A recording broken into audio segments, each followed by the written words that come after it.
വളരെ സന്തോഷകരമായ ഭാരത റിപ്പബ്ലിക്കിന്റെ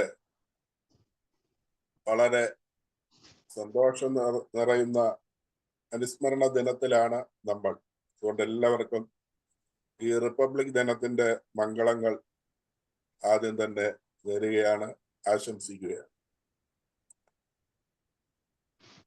എല്ലാ മാസത്തിന്റെയും അവസാനത്തെ ഞായറാഴ്ച നടക്കുന്ന നമ്മളുടെ ഈ പരിപാടി ഇവിടെ ആരംഭിക്കുന്നു. സുഹൃത്തിനെ കേൾക്കാം. സമയം കളയുന്നില്ല, എല്ലാവരുടെയും സമയം വിലപ്പെട്ടതാണ്. പ്രോഗ്രാം എല്ലാവർക്കും വ്യക്തമാണ്, നേരത്തെ പ്രസിദ്ധീകരിച്ചത് കൊണ്ട് ഞാനത് ആവർത്തിക്കുന്നില്ല. നേരിട്ട് പ്രോഗ്രാമിലേക്ക് കടക്കുകയാണ്. വളരെ മനോഹരവും ഏറെ ചൈതന്യവുമുള്ള ഒരു യോഗ ശുശ്രൂഷയുടെ തൊട്ടുപുറയിലാണ് നടക്കുന്നത്. അപ്പോൾ നമ്മളൊരു നല്ല മനസ്സാന്നിധ്യത്തിലും അങ്ങേറ്റം ഒരു സുഹൃത്തിനെ കേൾക്കാനുള്ള ചൈതന്യത്തിലും തന്നെയാണ് എന്നുള്ളതിൽ സംശയമില്ല. പ്രോഗ്രാം തുടങ്ങുന്നു. ആദ്യത്തെ സ്വാഗതം അരുളുന്ന പരിപാടിയിലേക്ക് കടക്കുകയാണ്. സ്വാഗതം ആശംസിക്കുന്നത് ബഹുമാന്യനായ നമ്മളെല്ലാവരും കാസി സാർ എന്ന് വിളിക്കുന്ന ഔദ്യോഗിക നാമം K P Bhasi Kaichira, Vadakkan Paravur, retired sub inspector of police, Kerala. വടക്കേക്കരയിൽ നിന്നും SI ആയി റിട്ടയർ ചെയ്ത് നമ്മളോടൊപ്പമായിരിക്കുന്ന കാസി സാറിനെ സ്വാഗതം ആശംസിക്കുന്നതിന് വേണ്ടി ക്ഷണിക്കുന്നു.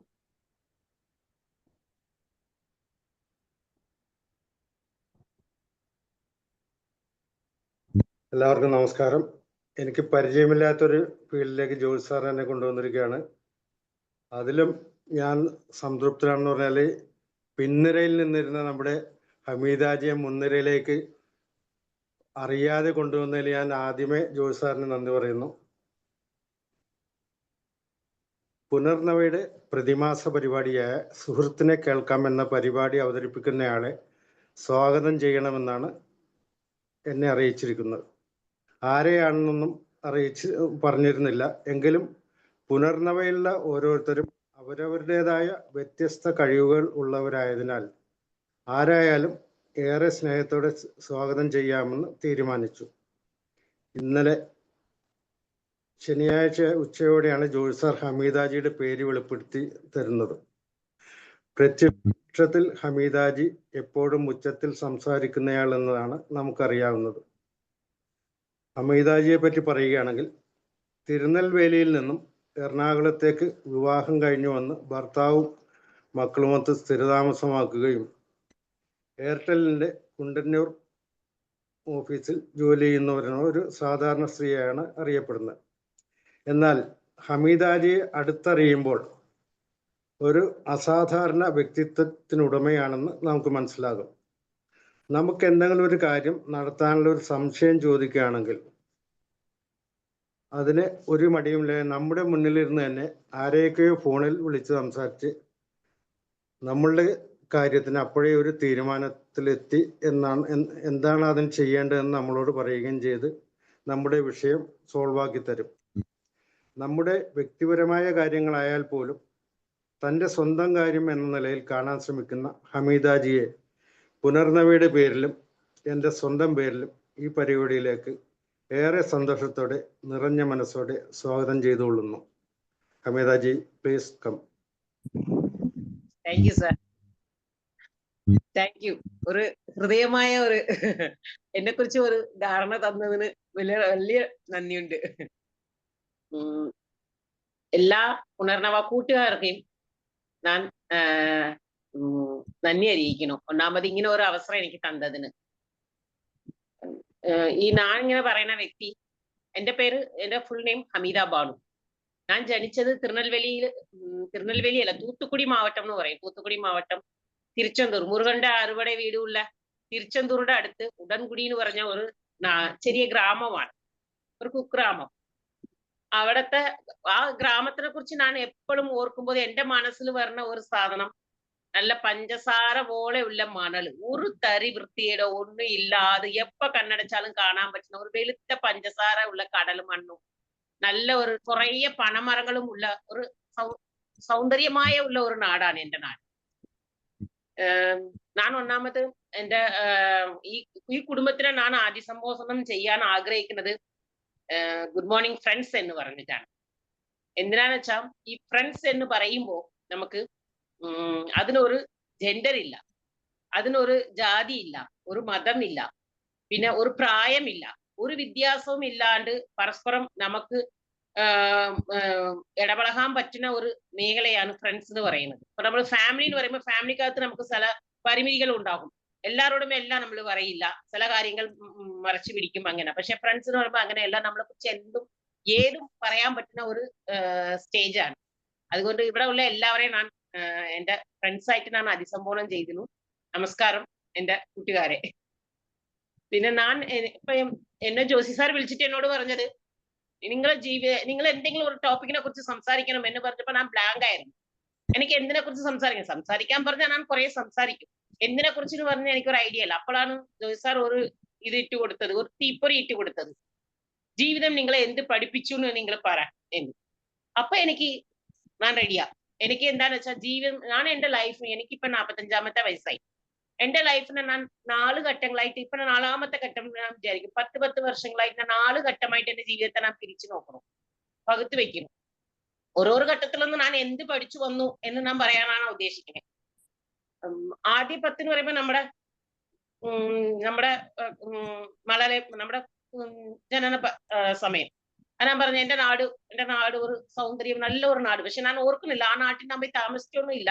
ജനിച്ചതും വല്ലപ്പോഴും ഒരു വിരുന്നുകാരിയായിട്ട് അവിടെ ചെന്ന് തിരിച്ചു പറഞ്ഞ ഒരു അത്രയുള്ള ബന്ധമേ എനിക്ക് എന്റെ ജനിച്ച നാടുമായിട്ടുള്ളൂ.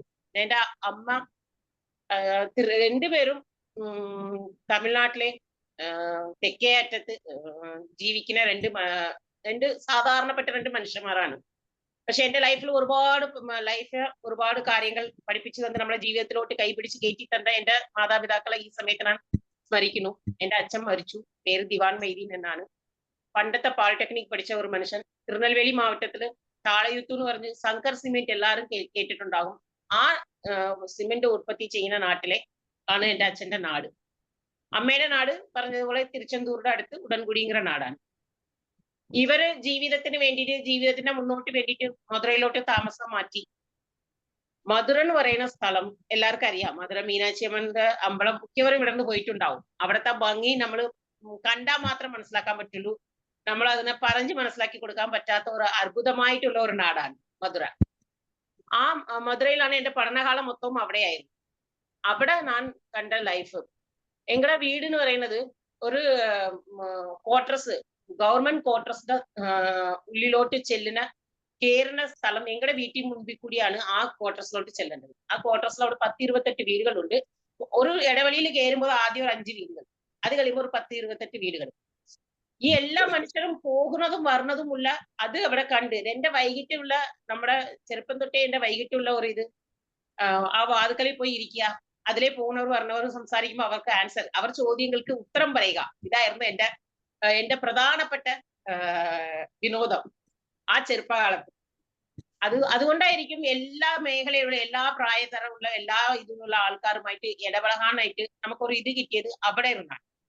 ഏത് മനുഷ്യരെ കണ്ടാലും ബഹുമാനത്തോട് പെരുമാറാൻ വേണ്ടി പഠിപ്പിച്ച നാട് നമ്മുടെ. എന്ത് പഠിപ്പിച്ചു എന്ന് പറയുമ്പോൾ ബഹുമാനത്തോട്, മറ്റുള്ളവരോട് ബഹുമാനത്തോടെ ഇടപെടാൻ പഠിപ്പിച്ച സ്ഥലമാണ്. ഞാൻ ഇപ്പോഴും ഓർക്കുന്നു. അവിടെ എന്റെ സൗണ്ടിനെ കുറിച്ച് പറഞ്ഞു, ഞാൻ ഇത്രയും സൗണ്ടുള്ള ഒരു വ്യക്തിയാകുന്നതും ആ ഒരു സ്ഥലത്തിന്റെ ഒരു പ്രത്യേകത കൊണ്ടാണ്. എന്താണെന്ന് വെച്ചാൽ എങ്ങളുടെ വീടിന്റെ അടുത്ത് ഈ മരം ഒക്കെ മുറിക്കുന്ന സാമിൽ എന്ന് പറയും, മരം മുറിക്കുന്ന ഒരു മില്ല്, വലിയ വലിയ തടി കഷ്ണങ്ങൾ കൊണ്ടുവന്നിട്ട് അവിടെ കഷ്ണങ്ങളാക്കി മുറിക്കുന്ന ഒരു സ്ഥലം എങ്ങളുടെ വീടിന്റെ തൊട്ട് മുന്നിൽ അതാണ്. എങ്ങളുടെ ഈ ഇടവഴി, ഇപ്പുറം വീട്, അപ്പുറം ഈ മരം മുറിക്കുന്ന സ്ഥലമാണ്. ഇവർ രാവിലെ 7:30 മണിക്ക് ആ മെഷീൻ സ്റ്റാർട്ട് ചെയ്താൽ വൈകിട്ട് 6 മണി വരെ ആ മെഷീൻ ഇങ്ങനെ കിറങ്ങിക്കൊണ്ടേയിരിക്കും. ഭയങ്കര ഒച്ചയില്. അപ്പൊ നമ്മൾ പരസ്പരം സംസാരിക്കണമെങ്കിൽ കുറച്ച് ഒച്ചയിൽ സംസാരിച്ചാലേ കേൾക്കുള്ളൂ. അതുപോലെ അതൊരു ഒച്ചയുള്ള സ്ഥലമാണ് അത്. തൊട്ടടുത്ത് തന്നെയുള്ള മെയിൻ റോഡ്, അങ്ങനെ ഉള്ള ഒരു സ്ഥലം. അപ്പൊ ഈ ഒച്ചയിൽ സംസാരിച്ച് അത് എന്റെ ജീവിതത്തിന്റെ ഒരു ഭാഗമായി. എല്ലാരും ചോദിക്കും ലൗഡ് സ്പീക്കർ വിളിക്കുമോ? പക്ഷെ എനിക്ക് തോന്നുന്നു ആ പരിസരത്ത് ജീവിച്ച എല്ലാവരും ഏകദേശം ലൗഡ് സ്പീക്കർ വിളിങ്ങിയ ഒരു ക്യാരക്ടറാണ്. അവിടെ ആരും സൗണ്ട് കുറച്ച് സംസാരിക്കുന്നവർ നമുക്ക് അറിയാൻ പറ്റില്ല, എന്ന് വെച്ചാൽ കേൾക്കില്ല, പരസ്പരം കേൾക്കാനായിട്ട്. അവിടെ വെച്ച് ഞാൻ പഠിച്ചത്, ആ നാട്ടില് നമ്മൾ അവിടെ ജീവിച്ച എന്റെ 17 വർഷത്തെ ജീവിതവും ഞാൻ അവിടെ തന്നെയാണ് ജീവിച്ചത്. ഏകദേശം എന്റെ ഒരു 3 വയസ്സ് എന്തോ ഉണ്ടായിരുന്നപ്പോ അവിടെ പോയതാണെന്നാണ് അമ്മ പറഞ്ഞു കേട്ടിരിക്കുന്നത്. അപ്പൊ ആ 3 വർഷം തൊട്ട് എന്റെ 12ാം ക്ലാസ് പഠനം വരെ ആ നാട്ടിലായിരുന്നു. അപ്പോ അവിടെ വെച്ച് ഞങ്ങൾ കണ്ടത് എങ്ങനെയാ വെച്ചാൽ അവിടെ എല്ലാ 4 മതത്തിൽ എല്ലാ ജാതിക്കാർ അവിടെയുണ്ട്, എല്ലാ മതക്കാർ അവിടെയുണ്ട്. ഈ ഭയങ്കര ഐറ്റം നോക്കുന്നവരും അവരും പിന്നെ എല്ലാ രീതി ആൾക്കാരും ഉണ്ട്. പക്ഷെ ഒരിക്കപ്പോഴും നമ്മൾ അയൽവക്കക്കാരന്റെ ജാതി നമ്മൾ അന്വേഷിക്കില്ല. നമ്മൾ ജാതി നോക്കുന്നവരായിരിക്കാം, പൊതുവെ മനുഷ്യന്മാരും മതവും ജാതിയും ഒക്കെ നോക്കി മുറുകെ പിടിക്കുന്നവരായിരിക്കാം. അവര് നമ്മുടെ കൂട്ടരാണോ എന്ന് അറിയാനുള്ള ഒരു ആകാംക്ഷ കാണും. പക്ഷെ എന്നാൽ നമ്മൾ അയൽവക്കക്കാരുടെ ജാതി ഒരിക്കലും നമ്മൾ അന്വേഷിക്കാറില്ല. അവർ നമ്മുടെ സ്വന്തം ആൾക്കാർ പോലെയാണ്. അവിടെ നിന്ന് നാം പഠിച്ചത്, അവിടെ ഓരോരുത്തരുടെ ഇടപാട്. ഒരു വീട്ടില് ഇപ്പൊ എല്ലാവരും മാസശമ്പളക്കാരാണ്. എന്ന് വെച്ചാൽ ഉള്ളിൽ കയറുമ്പോൾ ഗവൺമെന്റ് ക്വാർട്ടേഴ്സ് ആയത് മാസശമ്പളക്കാരാണ്. എല്ലാവരുടെയും ഒരു 20 തീയതി കഴിയുമ്പോൾ എല്ലാവരും ഒരുപാട് പാർപ്പറായിട്ട് ജീവിക്കുന്ന ഒരവസ്ഥയായിരിക്കും, എത്ര കാശുള്ളവരാണെങ്കിലും. അന്നത്തെ കാലത്ത് സാധനങ്ങൾക്കാണല്ലോ വില കൂടുതൽ. ഈ കാശിനന്ന് ആരും വലിയ വില കൽപ്പിച്ചിട്ടില്ലാത്ത ഒരു കാലമാണ്. ഈ ഒരു വീട്ടിലെ കറി വെച്ചാ അപ്പുറ വീട്ടിലെ കൊടുക്കുക. ഈ വൈകിട്ടാകുമ്പോൾ എല്ലാവരും ചോറും വെച്ചോണ്ട് തിണ്ണയിൽ വന്നിരുന്ന് ആ പുറത്ത് റോഡിൽ അവിടെ ഏതെങ്കിലും വീട്ടിൽ വീട് പണി നടന്നുകൊണ്ടേയിരിക്കും. അപ്പൊ എപ്പോഴും അവിടെ കുറച്ച് മണ്ണൽ ഇങ്ങനെ അടിച്ചിട്ടിട്ടുണ്ടാവും. എല്ലാ വീട്ടുകാരും വൈകിട്ടാകുമ്പോൾ അവിടെ വന്ന് കൂടിയിരിക്കും. പരസ്പരം അവിടെ എല്ലാ കുടുംബകാര്യങ്ങളും സംസാരിക്കും. അങ്ങനെ ഒരാളിനെ കുറിച്ച് മോശം പറഞ്ഞ് ഞാൻ കേട്ടിട്ടില്ല. അവിടെ പഠിച്ചതാണ് ഒരാളെ കുറിച്ച് നമ്മൾ ഒരിക്കലും മോശം പറയരുത് എന്നുള്ള ഒരു സ്വഭാവം ഞാൻ പഠിച്ചത് ആ സ്ഥലത്ത് ജീവിച്ചതിന്റെ ഒരു പുണ്യം കൊണ്ട് മാത്രമാണ്. എല്ലാവരെയും അവരവരായിട്ട് അക്സെപ്റ്റ് ചെയ്യുക, അവരവരുടെ രീതിയിൽ അക്സെപ്റ്റ് ചെയ്യുക. നമ്മള് ഈ ഐറ്റമൊക്കെ നോക്കുന്ന വീടുകളിൽ ചെല്ലുമ്പോൾ നമ്മൾ അവരുടെ വീടിന്റെ അടുക്കള വരെ ചെല്ലാനുള്ള എല്ലാ സ്വാതന്ത്ര്യം നമുക്ക് ഉണ്ടെങ്കിൽ പോലും അവരുടെ വീട്ടിലെ ചിട്ടകൾ അനുസരിച്ചായിരിക്കും നമ്മൾ ആ വീട്ടിൽ പോകുമ്പോൾ പെരുമാറുക. നമ്മള് അവർക്ക് പൂജാ റൂം ഉണ്ടാവും, പൂജാ റൂമിന്റെ സ്ഥലത്ത് ഇത്രയും സ്ഥലത്തിൽ നമ്മൾ ആവശ്യമില്ലാത്തത് പോയി ഇടപെടുക. അങ്ങനെ പല കാര്യങ്ങളും നമ്മൾ പഠിക്കുമ്പോൾ ഞാൻ പഠിച്ചത് അവിടെ ഇപ്പൊ ഓരോരോ വീടുകളിലും ചെന്ന് കയറി ഈ 10, 28, 5 ഒരു 32, 33 വീടുകൾ അവിടെ ഉണ്ട്. ആ 33 വീട് എന്റെ വീടും കൂടി ചേർത്ത് 33 വീട്. ഈ 33 വീടുകളിലും കയറി ഇറങ്ങി ഉള്ള ഒരു ശീലം കൊണ്ട് ഒരിടത്ത് എങ്ങനെ പെരുമാറണം, ഓരോരുത്തരുടെ ചിട്ടകൾ എങ്ങനെയാണ്, ഓരോരുത്തരുടെ രീതികൾ എങ്ങനെയാണ് എന്ന് അവിടെ നിന്ന് ഞാൻ പഠിച്ചു. പിന്നെ അത് കഴിഞ്ഞിട്ട് എന്റെ 2ാമത്തെ 10, ആദ്യ 10 ഈ നാടാണ് എന്റെ സ്വപ്നവും ഇതായിട്ട് നിൽക്കുന്നത്. 2ാമത്തെ 10 എന്ന് പറയുമ്പോൾ ആ സമയത്ത് എനിക്കൊരു ചിക്കൻ ബോക്സ് വന്നു. ചിക്കൻ ബോക്സ് വന്നെന്ന് വെച്ചാൽ വെറുതെ ഒരു കുറുപോലെ വന്നു, പൊട്ടിച്ചു, അത് കൂടി കുടുംബത്തെ എല്ലാവർക്കും, പിള്ളേർക്കെല്ലാം വന്നു. അമ്മയ്ക്കൊന്നുമില്ല, പിള്ളേർക്കെല്ലാം വന്നു. അവസാനം എനിക്ക് മാത്രം മാറാൻ സമയം എടുത്തു. എന്റെ +2 ജീവിതകാലം ശരിക്കും പറഞ്ഞാൽ ഞാൻ സ്കൂളിൽ പോയിട്ടില്ല. ആദ്യം ഒരു 2 മാസം പോയി, പിന്നെ ഞാൻ സ്കൂളിൽ പോയിട്ടേ ഇല്ല. എന്ന് വെച്ചാൽ ഈ ചിക്കൻ ബോക്സ് വന്ന് മുഖമൊക്കെ പാടുകളായി, പോകാണ്ടായി. അവസാനം എക്സാം സമയത്ത് പോയി ടീച്ചർമാരുടെ നിർബന്ധത്തിന്റെ പ്രകാരം എക്സാം എഴുതി. അവിടെ നിന്ന് നല്ല മാർക്കിൽ തന്നെ പാസ്സായത്. പിന്നെ വലിയൊരു ആഗ്രഹമായിരുന്നു ഡോക്ടറിന് പഠിക്കാൻ. അന്ന് നമ്മൾ എന്തറിഞ്ഞാലും ഡോക്ടർ, നമ്മൾ എന്ത് കണ്ടാലും അവർ ഇങ്ങനെ നീറ്റായിട്ട് അവർ ഇരിക്കുന്നതും അവരുടെ പെരുമാറ്റവും ബിഹേവിയറും അതൊക്കെ നമ്മൾ കാണുന്ന. അങ്ങനെ എന്റെ ഒരു സ്വപ്നം ഡോക്ടറായിരുന്നു. ഞാനൊരു ഡോക്ടർ ആകുക, അതായിരുന്നു എന്റെ സ്വപ്നം. അങ്ങനെ എൻട്രൻസ് ഒക്കെ എഴുതി, എല്ലാം എഴുതി, റിസൾട്ടും വന്നു. അന്നത്തെ കാലത്ത് ഇതുപോലെ വലിയ റാങ്കും വലിയ ആർപ്പാടമൊന്നും ഇല്ല. അന്ന് കോൺഗ്രസിന്റെ വലിയ നേതാവായിരുന്ന മൂപ്പനാർ എന്ന് പറഞ്ഞിട്ട് തമിഴ്നാട് കോൺഗ്രസ് നേതാവായിരുന്ന മൂപ്പനാറുടെ PA എങ്ങടെ ഈ വീടിന്റെ അടുത്ത് താമസിക്കുന്ന ഒരു മനുഷ്യനായിരുന്നു. പുള്ളിയുടെ ഒരു പരിശ്രമത്തിന്റെ ഇതിലും അവിടുത്തെ ഗവൺമെന്റ് മെഡിക്കൽ കോളേജിൽ എനിക്കൊരു സീറ്റും തരപ്പെടുത്തി. പക്ഷെ ജീവിതം നമ്മളെ എങ്ങനെ എവിടെ കൊണ്ട് എത്തിക്കണമെന്ന് ദൈവം ആൾറെഡി തീരുമാനിച്ചിട്ടുണ്ടാവും. നമ്മൾ ആഗ്രഹിച്ചാലും നമ്മുടെ വായിക്കകത്ത് അടുത്ത് വന്ന സാധനം പോലും നമുക്ക് അർഹതപ്പെട്ടാൽ മാത്രമേ നമ്മുടെ തൊണ്ടയിലോട്ട് ഇറങ്ങുള്ളൂ. എനിക്കെല്ലാം പഠിപ്പിച്ചു, എല്ലാം റെഡിയായി. പിറ്റേ ദിവസം കൊണ്ട് പൈസ അടിച്ച് എന്നെ കൊണ്ട് ചേർക്കാൻ വേണ്ടിയ ഒരു മാനസികാവസ്ഥയിൽ അച്ഛനും റെഡി ആയിട്ടിരിക്കുക. അതിന്റെ ഇടയ്ക്ക് ആന്റിയുടെ അവിടെ നിന്ന് ഒരു ഫോൺ സംസാരം. അന്ന് നമുക്ക് ഇതേ ഉള്ളൂ, മൊബൈൽ ഇല്ലല്ലോ, നമ്മുടെ ലാൻഡ് ലൈൻ ഫോണേ ഉള്ളൂ. ആന്റിയുടെ അവിടെ വിളിച്ചു. ആന്റിയുമായിട്ട് സംസാരിക്കുമ്പോൾ ആന്റി പറഞ്ഞു, അണ്ണനെ എന്തിന്റെ ബുദ്ധിമുട്ടാ, എന്തിന്റെ കേടാണ്? ഒരു പെൺകൊച്ചിനെ പഠിപ്പിച്ച പിന്നെ നമ്മൾ കല്യാണം കഴിപ്പിക്കുന്നവർ, അവളെനിക്ക് ഡോക്ടർക്ക് ചേർക്കുന്ന വെച്ചാൽ 5 വർഷം ആകും. ഇവളാണെങ്കിൽ പണ്ടേ തന്റേടിയും കൂടിയാ. ഇവളെ പഠിപ്പിച്ച ഇവൾ കല്യാണം കഴിച്ച് ഒരു കുടുംബജീവിതം നയിക്കും ചേട്ടന് തോന്നുന്നുണ്ടോ? എന്തിനാ ഈ വേണ്ടാത്ത പരീക്ഷണത്തിന് പോകുന്നത്? ആ കാശ് കൊണ്ട് നമുക്ക് അവളെ കെട്ടിച്ചു വിടാം. വേണ്ടാത്ത പണിക്കൊന്നും പോകണ്ടാന്ന് പറഞ്ഞ് ഉപദേശിച്ചു. അച്ഛന് 5 പെങ്ങന്മാരാണ്. 4 പെങ്ങന്മാരും 2 അനിയന്മാരും. ഈ പെങ്ങന്മാർ എന്ത് പറയണോ അതിന്റെ അപ്പുറം അച്ഛൻ പോവില്ല. അച്ഛൻ ആ ഉപദേശം അങ്ങോട്ട് ഏറ്റു. പിന്നെ എല്ലാം ഒരു പെട്ടെന്ന് ഒരു മാജിക് ഇട്ടതുപോലെ ഞങ്ങളെ പെട്ടെന്ന് അവിടെ നിന്ന് പഠിച്ച് എന്തോ അത്യാവശ്യമൊക്കെ എന്തോ പ്രശ്നം അതൊന്നും എനിക്ക് മനസ്സിലായിട്ടില്ല. ഇന്നേ വരെ എനിക്ക് മനസ്സിലായിട്ടില്ല. ഒരാഴ്ച കൊണ്ട് തീരുമാനങ്ങൾ മാറി. 17 വർഷം ഞങ്ങൾ ജീവിച്ച മധുരയെ വിട്ട് അച്ഛന്റെ തറവാട് വീട് എങ്കടെയായിരുന്നു. അച്ഛന്റെ തറവാട്ടിലോട്ട് എങ്കടെ ഷിഫ്റ്റ് ചെയ്തു. അതിന്റെ ഇടയ്ക്ക് ആലോചനകൾ തുടങ്ങി. എല്ലാം പെട്ടെന്നെയായിരുന്നു. അങ്ങനെ എന്റെ കല്യാണവും കഴിഞ്ഞു. ഏകദേശം അമ്മ പറഞ്ഞു എന്റെ മോള് ചെറുതാണ്. അമ്മ ടീച്ചർ ട്രെയിനിങ് എടുത്ത ഒരാളായിരുന്നു. പഠിത്തത്തിന്റെ ഒരു ഇമ്പോർട്ടൻസ് അറിയാവുന്ന ഒരാളും കൂടിയാണ്. പക്ഷെ അമ്മയുടെ വാക്കിന് അവിടെ ഒരു ഇതില്ല. എല്ലാവരുടെ നിർബന്ധത്തിന്റെ പ്രകാരം അവസാനം നല്ല ആലോചനയും വന്നു. കല്യാണവും കഴിഞ്ഞു. കല്യാണം കഴിഞ്ഞപ്പോ എന്റെ രണ്ടാമത്തെ 10 വർഷങ്ങൾ ഏകദേശം തീർന്നു. കല്യാണം കഴിഞ്ഞ് ഞാൻ വന്ന് കയറിയത് എങ്ങനെയാന്ന് വെച്ചാൽ അപ്പൊ എനിക്ക് അമ്മയെ കണ്ടപ്പോ എനിക്ക് ഞാൻ പഠിച്ചത് അമ്മയുടെ അത്രയും അമ്മ കാര്യബോധമായിട്ടും എല്ലാം തെളിയിച്ചിട്ടും എന്നുവെച്ചാൽ കൊച്ചാണ്, അവളെ പഠിപ്പിക്കണം, നമ്മൾ അങ്ങനെ തിരക്ക് പിടിക്കേണ്ടാണ് എല്ലാ കാര്യങ്ങളും അമ്മ പറഞ്ഞിട്ടും ന്യായമായ കാര്യങ്ങളായിരുന്നു. അമ്മ ഒരു വരുമാനം ഇല്ലാത്ത ഒരു സ്ത്രീ, ഒരു ഭർത്താവിനെ ആശ്രയിച്ച് ജീവിക്കുന്ന ഒരു സ്ത്രീക്ക് ഒരു തീരുമാനം ഒരു കുടുംബത്തിൽ എടുക്കാൻ പറ്റില്ല എങ്കിற പാഠം ഞാൻ അനുഭവിച്ചു. ഒരു സ്ത്രീ ആണെങ്കിൽ അവർക്ക് ഒരു ജോലിയും അവർക്ക് തന്റേതായ നിലപാടുകൾ ഉണ്ടെങ്കിൽ മാത്രം ഒരു കുടുംബത്തിൽ ഒരു നിലനിൽപ്പുണ്ടാവുള്ളൂ. അല്ലെങ്കിൽ മറ്റുള്ളവർ പറയുന്നത് അനുസരിച്ച് ജീവിക്കേണ്ടി വരും എന്ന് അവിടെ നിന്ന് എനിക്ക് മനസ്സിലായി. നിവർത്തിയില്ല. അച്ഛന് എന്നെ സ്നേഹമാണ്. പക്ഷെ അവരെല്ലാം പറയുന്ന കാര്യങ്ങൾ ശരിയാണ് അന്നത്തെ കാലത്ത്. പിന്നെ അന്നത്തെ കാലത്ത് എതിർത്ത് സംസാരിക്കാൻ നമുക്ക് അറിയില്ല. നമ്മുടെ അഭിപ്രായങ്ങൾ കേൾക്കും.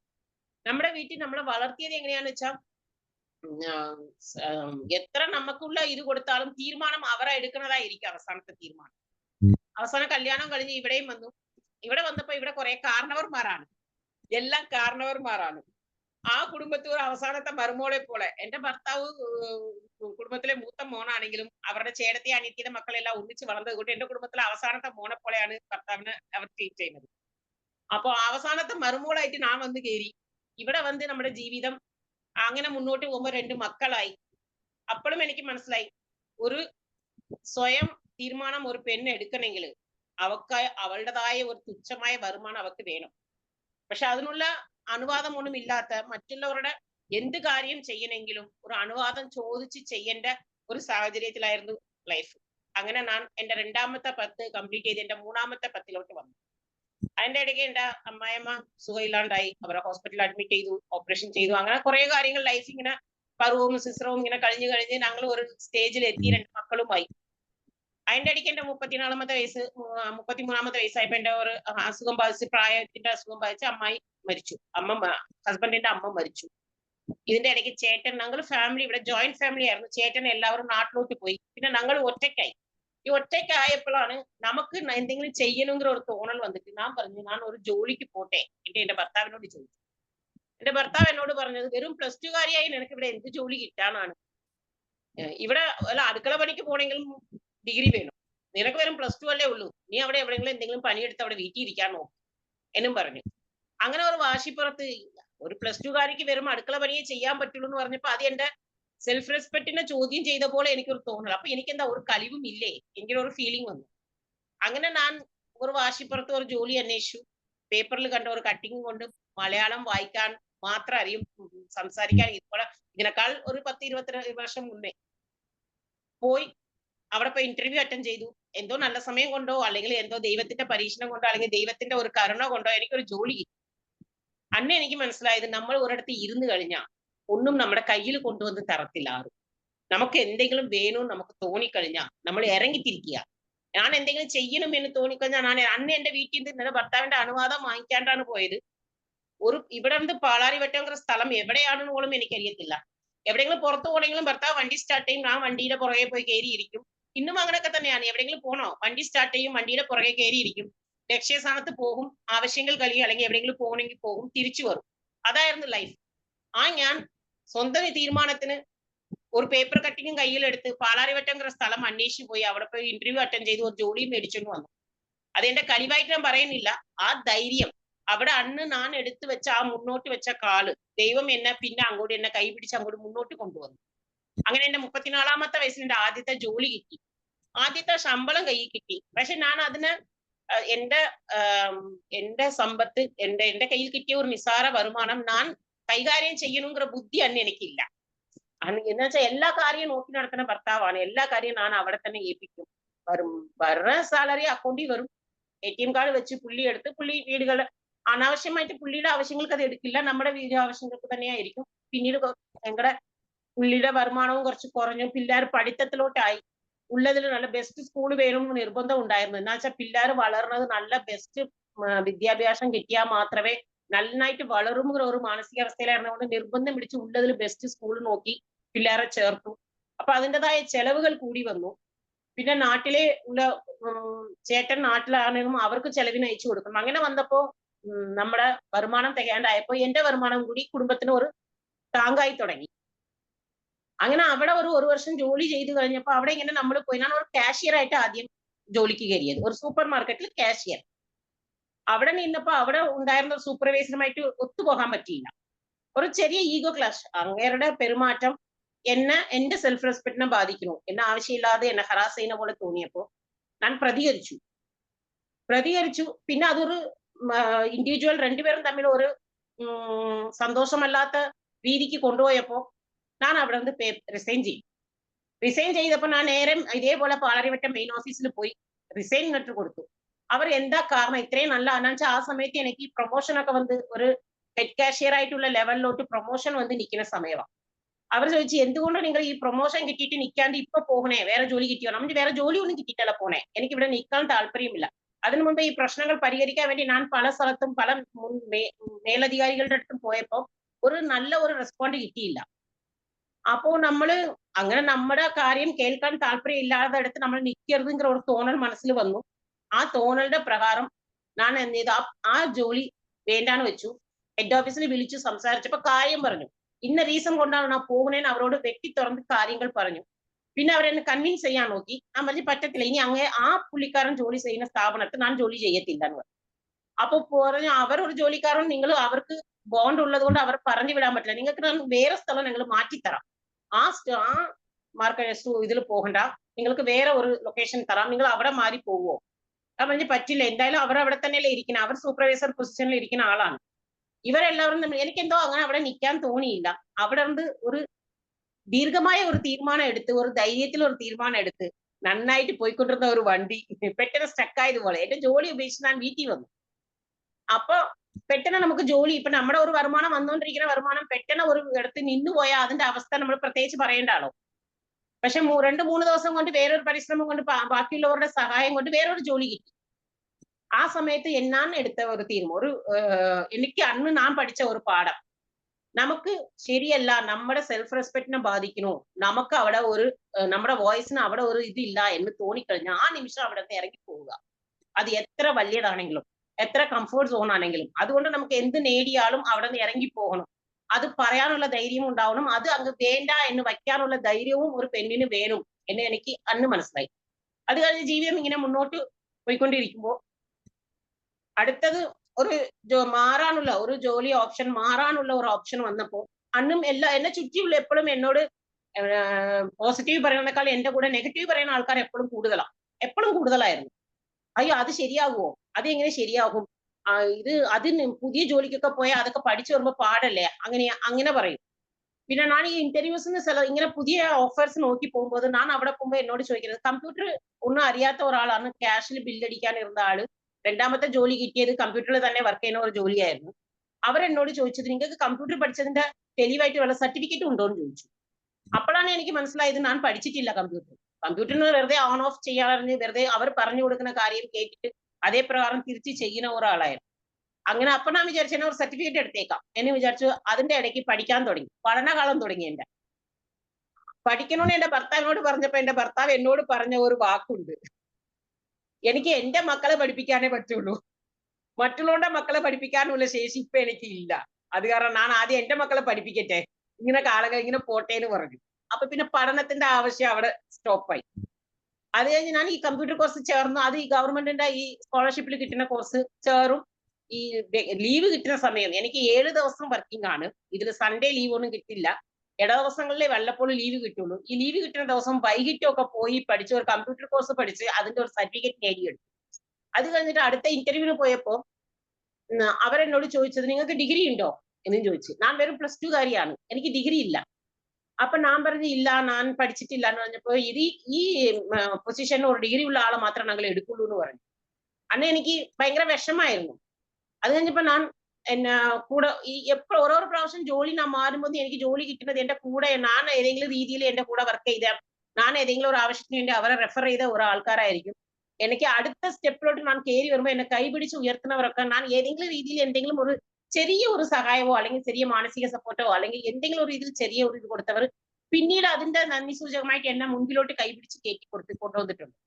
അപ്പൊ എന്നെ ആ ജീവിതം ആ ഒരു 30 തൊട്ട് 40 വയസ്സുള്ള എന്റെ ലൈഫ് എന്നെ പഠിപ്പിച്ചത്, നമ്മൾ ഒരാൾക്ക് എന്തെങ്കിലും ചെയ്തു കഴിഞ്ഞാൽ ഉറപ്പായിട്ട് അത് അവർ നമുക്ക് ഏതെങ്കിലും രീതിയിൽ അവർ തന്നെ നമുക്ക് തിരിച്ചു ചെയ്യണമെന്നില്ല. നമ്മൾ ഒരിക്കലും പ്രതീക്ഷിച്ച് ചെയ്യുന്നതല്ല, നമ്മൾ ഗിവ് ആൻഡ് ടേക്ക് അല്ല ഒരു ലൈഫ്. നമ്മൾ വേറൊരാൾക്ക് ചെയ്യുമ്പോൾ നമുക്ക് വേറൊരാൾ നമ്മളെ സഹായിക്കും. അപ്പൊ എപ്പോഴും മറ്റുള്ളവനോട് സഹായഭൂതിയോട് ജീവിക്കാங்கிற ഒരു ജീവിതം പഠിച്ചു. അതിന്റെ ഇടയ്ക്ക് ഡിഗ്രിക്ക് ചേർന്നു, അതും പഠിച്ചു. അത് കഴിഞ്ഞപ്പോ അതിന്റെയൊക്കെ ഇത് വെച്ച് അടുത്ത ജോലി കിട്ടി. അപ്പൊ ഞാൻ പഠിച്ച എന്റെ 3ാമത്തെ സ്റ്റേജിൽ ഞാൻ പഠിച്ച കാര്യം, ഒരു സ്ത്രീ എന്ന് പറഞ്ഞ അവർക്ക് വേണ്ടത് പഠനമാണ്. ആദ്യം വേണ്ടത് പഠനം. പിന്നെ രണ്ടാമത് വേണ്ടത് എന്തെങ്കിലും ഒരു തീരുമാനം എടുക്കുമ്പോൾ നമുക്ക് ശരി, നമ്മുടെ മനസ്സിനകത്ത് ഒരു തീരുമാനം എടുക്കുമ്പോൾ ഇത് നമുക്ക് ശരിയാണ് എന്ന് തോന്നിക്കഴിഞ്ഞാൽ ആ തീരുമാനം അങ്ങോട്ട് എടുക്കുക. പിന്നെ ഈ തീരുമാനം ഞാൻ എടുത്തോട്ടെ എന്ന് ആരോടും പെർമിഷൻ ചോദിക്കരുത്. ചിലപ്പോൾ ആ തീരുമാനം കൊണ്ട് നല്ലതും നടക്കാം, തെറ്റായിട്ടും പോകാം. അഭിപ്രായം ചോദിക്കുക, കൂടെ ഉള്ളവരോട്, നമ്മുടെ വെൽവിസേഴ്സിനോട് നമ്മൾ അഭിപ്രായം ചോദിക്കുക. പക്ഷെ തീരുമാനം അത് എടുക്കുന്നത് നമ്മളായിരിക്കണം. അത് എപ്പോഴും നമ്മൾ ഉറപ്പിച്ചു വെക്കണം. പഠനവും തീരുമാനം എടുക്കുന്ന ഒരു ബോൾഡ്നെസ് നമുക്ക് വന്നു കഴിഞ്ഞാൽ അടുത്ത പെണ്ണിന് വേണ്ടത് നമ്മുടെ ഭരണ സമ്പത്ത് നമ്മൾ തന്നെ എങ്ങനെ ചെലവാക്കണമെന്ന് പഠിക്കണം. അതും നമ്മൾ ഉറപ്പായിട്ട് അത് ഒരു സ്ത്രീ തന്നെ ചെയ്യണം. എന്റെ വരുമാനം ഞാൻ തന്നെ ചെയ്യണമെங்கிற കാര്യം ഞാൻ പഠിക്കാനായിട്ട് 40 വയസ്സായി. 40 വയസ്സായപ്പോഴാണ് ഞാൻ തീരുമാനിച്ചത് ഇനി എന്റെ സമ്പത്ത് ഞാൻ തന്നെ കൈകാര്യം ചെയ്ത് ശീലിക്കാം. എന്താന്ന് വെച്ചാൽ നമ്മൾ ഉണ്ടാക്കണു, നമ്മൾ സമ്പാദിക്കണു, ചെലവഴിക്കണു, അതല്ലാതെ നമുക്ക് കയ്യിൽ പിടിമാനം ഒന്നും ഇല്ല. അങ്ങനെ വന്നപ്പോ സാമ്പത്തിക കാര്യങ്ങളും ഞാൻ തന്നെ കൈകാര്യം ചെയ്യാൻ തുടങ്ങി. അത് കഴിഞ്ഞിട്ടാണ് ഒരു വീട് വേണമെങ്കിൽ ഒരു ആഗ്രഹം വന്നു. ഒരു വീട് മേടിച്ചു.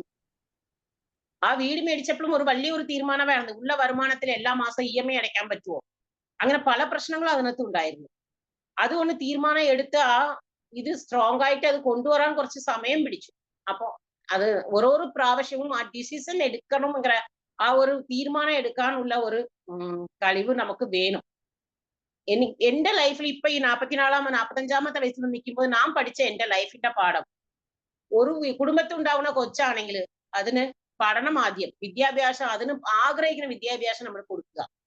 അത് പെൺകൊച്ചാണെങ്കിൽ ഒരിക്കലും അതിന് സ്വർണവും പണവും ചേർത്ത് വെക്കണം വിചാരിക്കാണ്ട് അതിന് പറ്റിയ ഒരു ജോലി സംഘടിപ്പിച്ച് അതിന് പഠിപ്പിച്ച് അതിനോട് ജോലിക്ക് വിട്ട് സ്വന്തം വരുമാനം സ്വന്തം രീതിക്ക് കൈകാര്യം ചെയ്യാനുള്ള കഴിവും ഉണ്ടാക്കി കൊടുത്ത് അതിനൊരു ജോലിയും കൊടുത്ത് അതിന്റെ തീരുമാനം എടുക്കാനുള്ള കഴിവായി കഴിഞ്ഞു എന്ന് തോന്നുമ്പോൾ മാത്രം ഒരു പെൺകൊച്ചിനെ കെട്ടിച്ചു വിടാവൂ. അതാ അല്ലാണ്ട് മറ്റുള്ളവരുടെ ആഗ്രഹങ്ങൾക്കും ഇതിനനുസരിച്ച് നമ്മൾ ജീവിച്ചു കഴിഞ്ഞാൽ നമ്മുടെ ലൈഫ് എപ്പോഴും നമുക്ക് ഒന്നും ചെയ്യാൻ പറ്റും. നമ്മൾ വലുതായിട്ട് ഒന്നും ലോകം മാറി ഭരിക്കാൻ ഒന്നും വേണ്ട, അതിനൊക്കെ നേതാക്കളും ഉണ്ട്. നമ്മുടെ ലൈഫ് നമ്മൾ തീരുമാനിക്കാനുള്ള കഴിവുകൾ നമുക്ക് വേണം. അതാണ് ഞാൻ പഠിച്ചത്. ഈ പറഞ്ഞതിൽ എന്തെങ്കിലും കൂടിപ്പോയോ കുറഞ്ഞു പോയോ എന്ന് എനിക്കറിയില്ല. എന്നോട് ജോസി സാറ് പറഞ്ഞത് എന്താ നിങ്ങളെ പഠിപ്പിച്ചേന്ന് ചോദിച്ചപ്പോ ഞാൻ ഇതുവരെ എന്റെ ലൈഫ് കൊണ്ട് എന്ത് അനുഭവിച്ചു, എന്ത് ചെയ്തു വേണമെങ്കിൽ ഞാൻ പറയാം എന്ന് പറഞ്ഞു. അപ്പൊ ഞാൻ അതാ ഇപ്പൊ പറഞ്ഞത്. ഇതിന്റെ ഇടയ്ക്ക് നമ്മുടെ കൈയും കാലും നല്ല ആരോഗ്യം ഉണ്ടല്ലോ, നമുക്ക് എന്തും ചെയ്യാലോ, എങ്കിലും ഒരു ഓവർ കോൺഫിഡൻസ് വന്നായിരുന്നു. എന്തിലും ഒരു അടിച്ചേൽപ്പിച്ച് തീരുമാനം എടുക്കുക, ആ എടുത്ത തീരുമാനത്തിൽ ഉറച്ചു നിൽക്കുക, അതിലെ കൂട്ടി മുന്നോട്ട് പോവുക. അങ്ങനെ പറഞ്ഞ് ഓവർ സ്പീഡിൽ ഓവർ കോൺഫിഡൻസിൽ പോയപ്പോ ദൈവം വിചാരിച്ചു ഇവർക്ക് ഒരു പാഠം കൂടി പഠിപ്പിക്കണമെന്ന്. കഴിഞ്ഞ ദിവസം വെറുതെ ഒന്ന് നടന്നപ്പോ ഒന്ന് ജസ്റ്റ് ഒന്ന് കാലെടുത്ത് വെച്ചപ്പോ ഒന്ന് വീണപ്പോ ഒരു കാലിൽ പൊട്ടലുണ്ടായി. ഇപ്പൊ ഒരാഴ്ചയായിട്ട് ബെഡിലാണ്. അപ്പൊ ഞാൻ ഇനി ഒന്നുകൂടി കാര്യങ്ങൾ ബോധ്യത്തോട് പഠിക്കാൻ തുടങ്ങിയിട്ടുണ്ട്. എന്തിനും എപ്പോഴും മറ്റുള്ളവനെ ആശ്രയിക്കാതെ സ്വന്തം തീരുമാനം മാത്രം എടുത്ത് ജീവിക്കാൻ പറ്റില്ല. എപ്പോഴും ആശ്രയിച്ച് തന്നെ ജീവിക്കേണ്ടി വരും എன்ற കാര്യം കൂടി ഞാൻ പഠിച്ചു. ഇതിന്റെ ഇടയ്ക്ക് ഞാൻ വേറൊരു കാര്യം കൂടി പറയുന്നു. പണ്ട് എപ്പോഴും ഞാൻ ഈ സംസാരിക്കാൻ തുടങ്ങിയ ഒരിക്കലും നിർത്തത്തില്ല. എനിക്ക് എങ്ങനെയാ വെച്ചാൽ ഒരു ഗ്യാപ്പ് കിട്ടിക്കഴിഞ്ഞ് ഞാൻ എന്റെ ടോപ്പിക്, എനിക്ക് അറിയാവുന്ന ടോപ്പിക് ആണെങ്കിൽ ഞാനങ്ങ് മിണ്ടിക്കൊണ്ടേയിരിക്കും. ഒരു പ്രാവശ്യം എന്നോട് നമ്മുടെ ഈ ഗ്രൂപ്പിലുള്ള ഓരോരുത്തരും എനിക്ക് ഓരോ കാര്യങ്ങൾ പഠിപ്പിച്ചു തന്നിട്ടുണ്ട്. അതും കൂടി ഇതിനകത്ത് പറയുന്നു. ഞാൻ ഈ ഗ്രൂപ്പിൽ വന്നിട്ട് ഏകദേശം 2 വർഷമായി. 2 വർഷത്തിന്റെ ഇടയ്ക്ക് ഞാൻ പഠിച്ചത്. ഒരു പ്രാവശ്യം അംബുജി എന്നോട് പറഞ്ഞു, അമിതാജി ഇങ്ങനെ ഒച്ചയിൽ സംസാരിക്കരുത്, അത് നിങ്ങളുടെ ആരോഗ്യത്തിനും കേടാണ്, ഒച്ച കുറയ്ക്കണം, അപ്പോ പതിയെ സംസാരിക്കണം, അപ്പൊ നിങ്ങൾക്ക് അത്ര എനർജി വേസ്റ്റ് ആവില്ല, അത്ര ആരോഗ്യം. അന്ന് അത് കേട്ടപ്പോ എനിക്ക് ആദ്യം കേട്ടപ്പോ ഒരു പെട്ടെന്ന് അങ്ങനെ കേട്ടപ്പോ ഒരു വിഷമം തോന്നി. പിന്നീട് ആലോചിച്ചപ്പോ ശരിയാണ്. എപ്പോ നോക്കിയാലും ഈ ഒച്ചയും ബഹളവും വയ്ക്കുന്നതല്ലാണ്ട് മറ്റുള്ളവൻ പറയുന്നത് കേൾക്കാനുള്ള സമയമോ അല്ലെങ്കിൽ സൗണ്ട് കുറച്ച് അന്ന് മുതൽ ഞാൻ കുറച്ച് സൈലന്റ് പഠിച്ചു. ഇപ്പൊ ഞാൻ പൊതുവെ എല്ലാ കാര്യത്തിലും ഒരു സൈലന്റ് കീപ്പ് ചെയ്യാറുണ്ട്. അത് എനിക്കെന്തോ ആ സൈലൻസ് ഭയങ്കരമായിട്ട് എനിക്ക് കുറെ എനർജി തരുന്നതായിട്ടും കുറെ ആലോചിക്കാനുള്ള സമയം കിട്ടുന്നതായിട്ടും കുറെ കാര്യങ്ങൾ ഞാൻ കുറച്ചുകൂടി മെച്ചൂർഡ് ആയതുപോലെ എനിക്ക് ഫീലിംഗ് കൊണ്ടുവന്നു. അതിന് ഞാൻ അംബുജിക്ക് ആദ്യം താങ്ക്സ് പറയാൻ. പിന്നെ നമ്മുടെ പ്രദീപ് ജി എന്നും എനിക്കൊരു വിസ്മയമായിട്ട് ഇരുന്നിട്ടുള്ള ഒരു മനുഷ്യനാണ്. സാമ്പത്തികം എങ്ങനെ കൈകാര്യം ചെയ്യണം, ഏത് പ്രായത്തിൽ വെച്ച് നിർത്തണം. പക്ഷെ ഞാൻ ഭയങ്കരമായിട്ട് എനിക്ക് കുറ്റബോധം വിഷമം തോന്നുന്നുണ്ട് ഇവരെയൊക്കെ നേരത്തെ പരിചയപ്പെടാത്തതിൽ.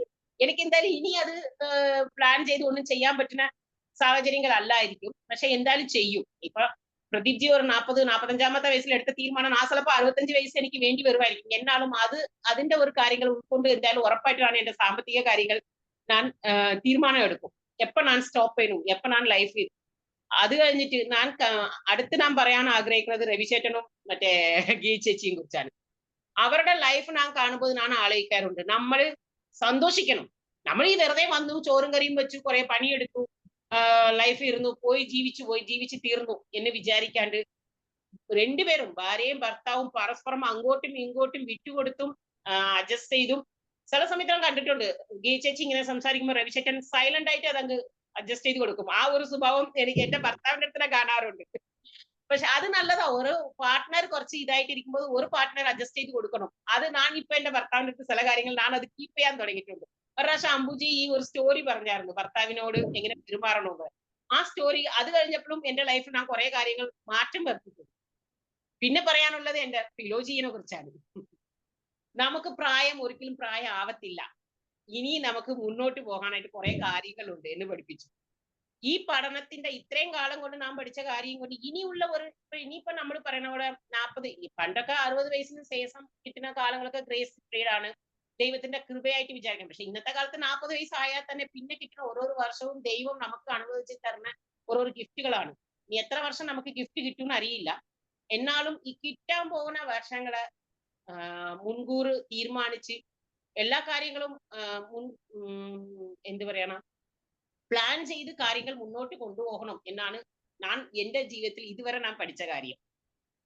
ഞാൻ ഇത്രയും നേരം എന്നെ കേട്ടിരുന്നതിനും ഞാൻ ബോറടിപ്പിച്ചിട്ടും ഒരാളും മുഖത്ത് വെറും മാറ്റം വരുത്താതെ ചിരിച്ചോണ്ട് കേട്ടിരുന്നത് ഞാൻ എല്ലാവർക്കും ഒന്നുകൂടി നന്ദി പറഞ്ഞ് എന്റെ വർത്താനം ഇതോടെ നിർത്തുന്നു. ഞാൻ വിചാരിച്ചു 7 മണി വരെ ഞാൻ തന്നെ സംസാരിക്കും വിചാരിച്ചു. പക്ഷെ ദൈവം സഹായിച്ച് നിർത്താനുള്ള ഒരു അവസരം കിട്ടി. Thank you. എല്ലാവർക്കും താങ്ക് യു കേട്ടോ. അത് ഗംഭീരമായിരുന്നു. ഒരു മാലപ്പടക്കം തീർന്ന ഒരവസ്ഥയിലാണ്. നമ്മള് വളരെ പ്രധാനപ്പെട്ട സെക്ഷനിലേക്ക് പോകുന്ന 28 പേര് ഇപ്പോഴുണ്ട്.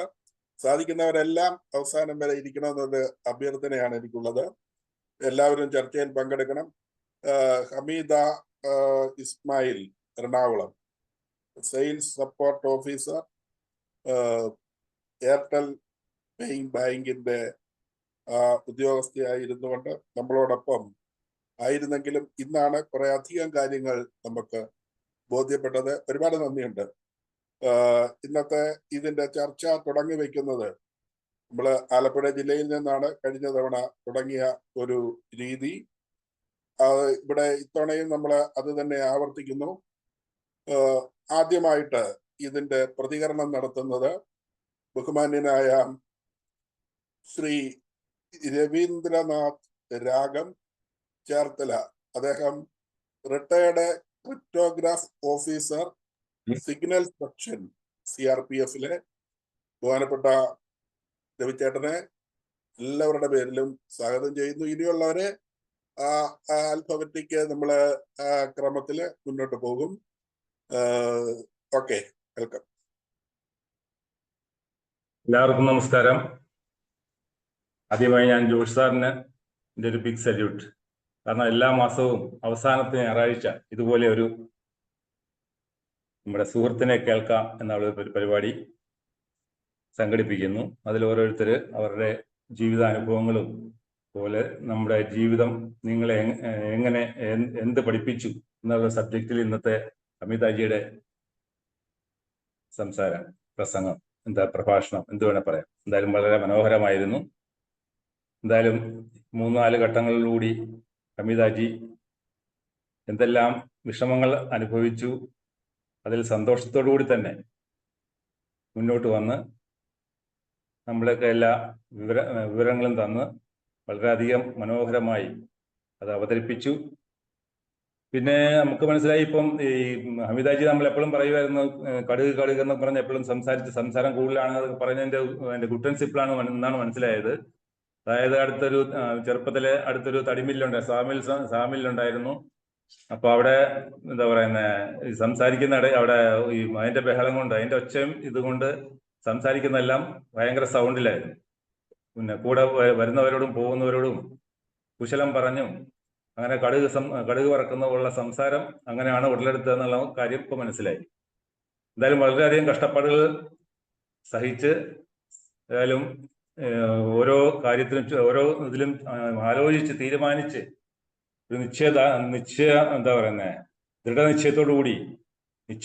ഒരു ദൃഢനിശ്ചയത്തോടു കൂടി എല്ലാം ഇതൊക്കെ എടുത്ത് തീരുമാനങ്ങൾ എടുത്ത് സന്തോഷത്തോടു കൂടി ഇപ്പം എറണാകുളത്ത് വന്ന് താമസിക്കുകയാണ്. തിരുനെൽവേലിയിൽ നിന്ന് ഇവിടെ വന്നപ്പോഴാണ് ലൈഫിൽ നല്ലൊരു ഭാവി ഉണ്ടായതെന്ന് എനിക്ക് തോന്നുന്നു. എന്തായാലും എന്തുകൊണ്ടും വളരെ മനോഹരമായി അത് അവതരിപ്പിച്ചു. എല്ലാവർക്കും യാതൊരു ബോറും വരുത്താതെ സന്തോഷമായി സമാധാനപരമായി അത് അവതരിപ്പിക്കാൻ സാധിച്ചതിലും ഇനിയും മുന്നോട്ടുള്ള ജീവിതം സന്തോഷപ്രദവും സുഖപ്രദവുമായി മാറട്ടെ എന്ന് പ്രാർത്ഥിച്ചുകൊണ്ടും ഈ കാലിന്റെ പൊട്ടലും ചീറ്റലൊക്കെ എല്ലാം പെട്ടെന്ന് മാറി സന്തോഷമായിട്ടിരിക്കട്ടെ എന്ന് പ്രാർത്ഥിച്ചുകൊണ്ടും ഞാൻ എൻ്റെ വാക്കുകൾ ഉപസംഹരിക്കുന്നു. നന്ദി, നമസ്കാരം. ഓക്കെ, ആലപ്പുഴ ജില്ലയിൽ നിന്നുള്ള അംബികാജി. ഞാൻ പുറകെ പറഞ്ഞപ്പോ സാറേ. ഓക്കെ, അടുത്തത് ബിന്ദു വള്ളികുന്നം ഉണ്ടോ? ഉണ്ട് സാറേ. ഉവ്വ, സംസാരിക്കുക. അതിനിടയ്ക്ക് ആർക്കെങ്കിലും ഉടനെ പോയേ പറ്റൂ എന്നുള്ളവരുണ്ടെങ്കിൽ ഒന്ന് പറഞ്ഞേക്കണം. അവരാദ്യം കയറി പറഞ്ഞോളുക. ഓക്കെ. ഹമീദാജി വളരെ നന്നായിരുന്നു. ഹമീദാജിയുടെ ഓരോ ഡിസിഷൻ എടുക്കാനുള്ള കഴിവ്. പക്ഷെ എനിക്ക് അങ്ങനെയുള്ള ഒരു കഴിവില്ല. എല്ലാം ഇങ്ങനെ ഉഴപ്പി വിടുന്ന പിന്നെ ഹമീദാജി കല്യാണം കഴിച്ചിട്ട് വന്ന ആള് പിന്നെ കേരളക്കാരനായിരുന്നോ? അതൊരു സംശയം. ഇല്ല, പുള്ളിയും തിരുനെൽവേലി തന്നെ, ജനിച്ചതും വളർന്നതും എല്ലാം തിരുനെൽവേലി തന്നെയാണ്. പുള്ളി ചെറുപ്പത്തിലെ ചേട്ടൻ ഇവിടെ കടയുണ്ടായിരുന്നു. അപ്പൊ ചേട്ടനെ സഹായിക്കാൻ വേണ്ടി ഇവിടെ വന്നതാണ്. അങ്ങനെ ഇവിടെ തന്നെ ആയിപ്പോയി അവരൊക്കെ. അവർ 10-45 വർഷമായി ഇവിടെ തന്നെ സെറ്റിൽഡ് ആയിട്ട്. ഓക്കെ. അവരും തമിഴ്നാട്ടുകാർ തന്നെയാണ്. ഓക്കെ, വളരെ നന്നായിരുന്നു. അച്ഛന്റെ നാടിന്റെ അടുത്ത് തന്നെയാണ് എന്റെ ഹസ്ബൻഡിന്റെ നാടും. കുറച്ച് ഡിസ്റ്റൻസേ ഉള്ളൂ. ഓക്കെ, അതൊരു സംശയം ഉണ്ടായിരുന്നു, അതേ ഉള്ളൂ. വളരെ വളരെ നന്ദി. നല്ല പ്രഭാഷണം. ഓക്കെ, ബേബിച്ചൻ പള്ളി പോയോ? ഉണ്ടോ? ബേബിച്ചൻ ലൂക്കിയമ്മ പോയോ? ഉണ്ടോ?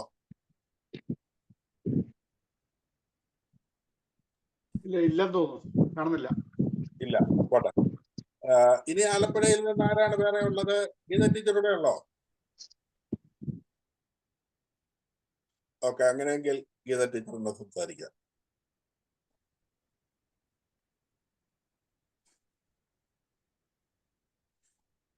ഈ ചേച്ചി മ്യൂട്ടാണ്.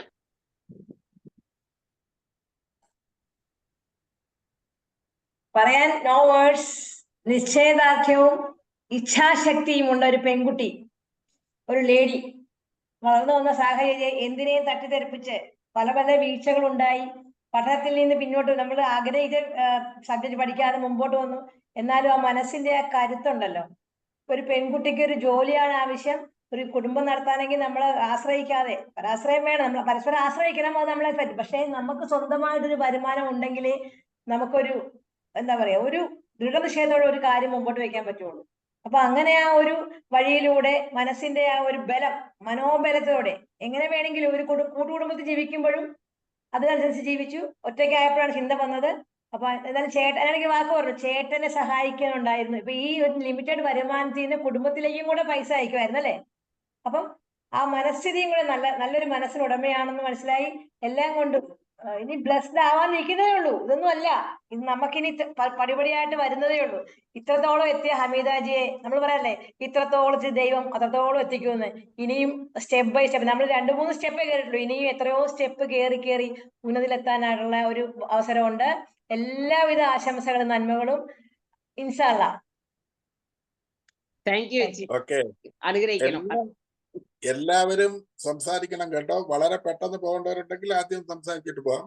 1 മിനിറ്റെങ്കിലും നിങ്ങൾ ഈ പ്രഭാഷണത്തെ അധികരിച്ചുകൊണ്ട് നമ്മുടെ സുഹൃത്തിന് ഒരു ഒരു ഒരു ബിഗ് സല്യൂട്ട് കൊടുക്കത്തക്ക രീതിയിൽ സംസാരിക്കണം.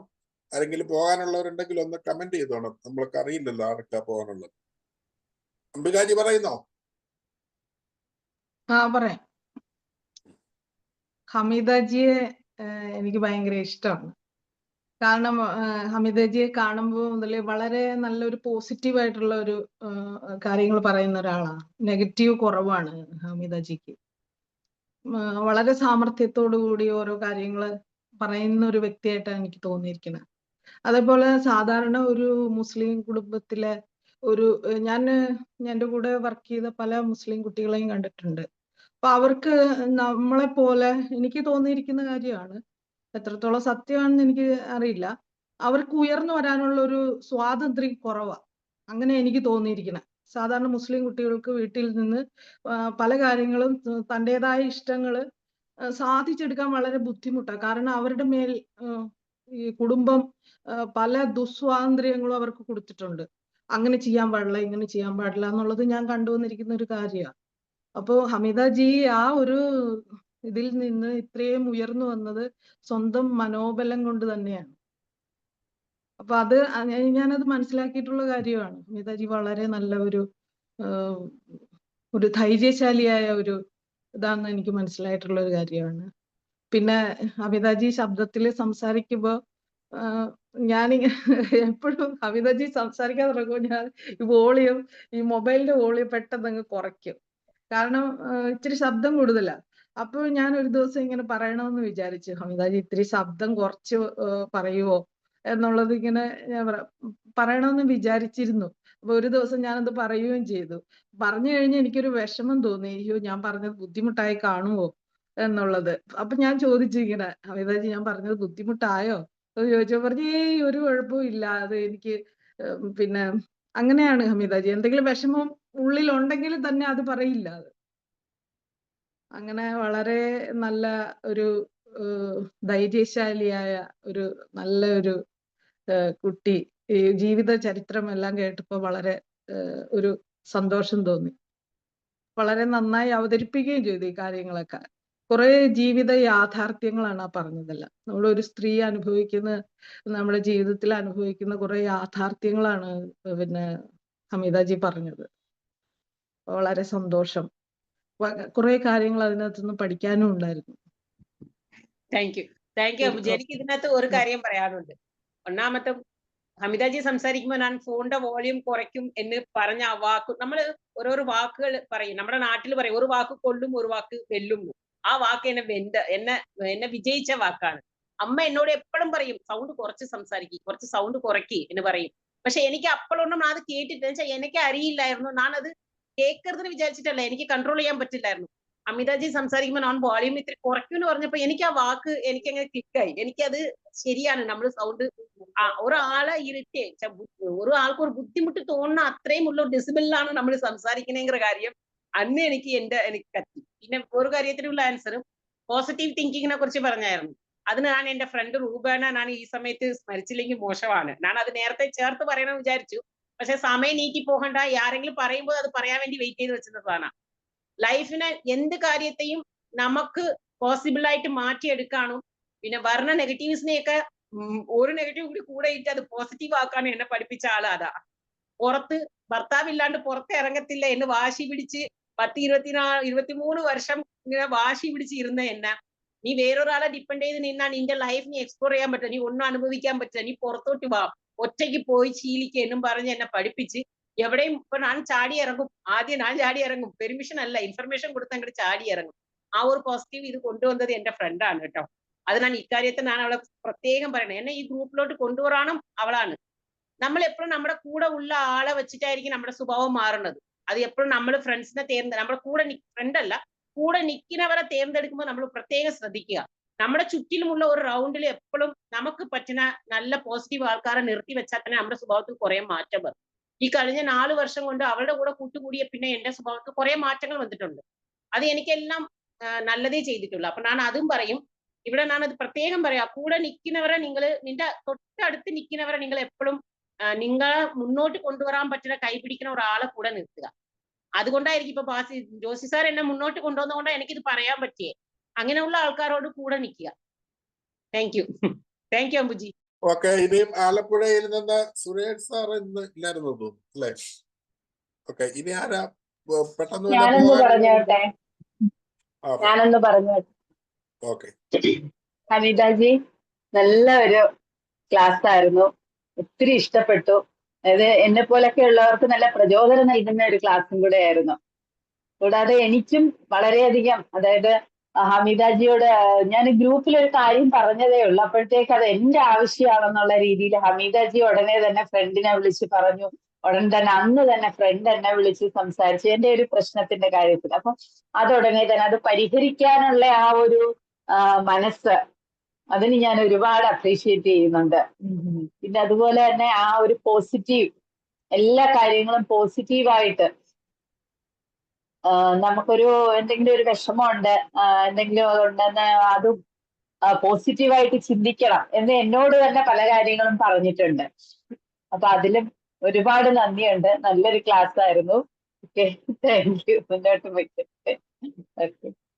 ഓക്കെ, ആലപ്പുഴക്കാര് മുഴുവൻ തീർന്നു എന്ന് വിചാരിക്കുന്നു. ആ പറയൂ. സൂപ്പർ, നല്ല അനുഭവങ്ങൾ പങ്കുവച്ചതിൽ ഒരുപാട് സന്തോഷം. ഇനിയും ഹമീദാജിക്ക് ഉയരങ്ങളിലേക്ക് തന്നെ ആ പോസിറ്റീവ് തിങ്കിങ് ഇനിയും ഒരുപാട് മുന്നോട്ട് ഹമീദാജിയെയും കുടുംബത്തെയും കൊണ്ടുപോട്ടെ എന്ന് പ്രാർത്ഥിക്കുന്നു, ആശംസിക്കുന്നു. ഓക്കെ, ആലപ്പുഴ കഴിഞ്ഞല്ലോ. ബി ചേർത്ത് ഈ ജില്ലകളില്ല. കാനഡയിൽ നിന്ന് സംസാരിക്കുന്നോ ഇപ്പോ?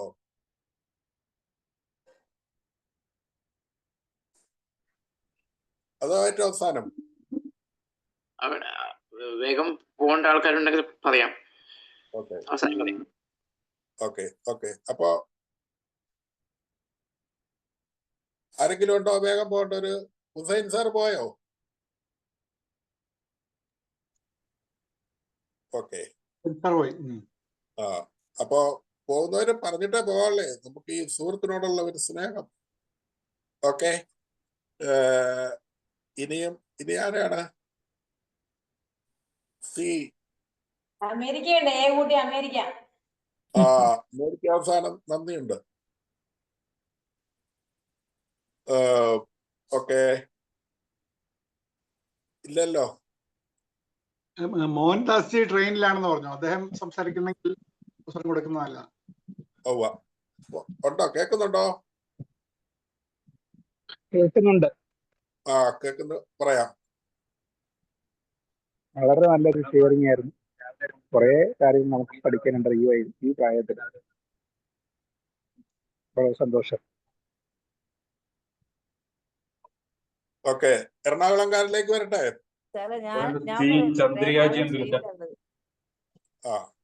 ഓക്കെ, പറയൂ. ഞാൻ അമിതാജിനോട് ഏത് നേരം നോക്കുമ്പോ 8:45 അപ്പൊ എനിക്ക് തോന്നുന്നു ശരിക്കും ഒരു അമിതാജിനോട് ഒരു ബഹുമാനം തന്നെയാ തോന്നുന്നുള്ളത്. ഏതായാലും ഇനി 8:45 അമിതാജി, ഇനിയെല്ലാം നല്ല നേരെ പോ. അതെന്താന്ന് വെച്ചാൽ സംസാരിക്കുന്ന ഇടയിൽ ഒരാളെ പറയാൻ സമ്മതിക്കാത്തത് കൊണ്ട് പറയുന്നതല്ല, അത് ദേഷ്യം കൊണ്ടൊന്നും പറഞ്ഞതൊന്നുമല്ല. ഇത്രയും കാലം അതിന്റെ ഇടയിൽ അത് സംസാരിച്ച് ഒന്നും മിണ്ടാണ്ട് നിൽക്കുക, ഓ ഇത് കടുക് ഓട്ടിട്ട മാതിരി നേരം പറയലുണ്ട്. ഏതായാലും പറഞ്ഞ വാക്കിൽ ഞാൻ തിരിച്ചെടുക്കുക.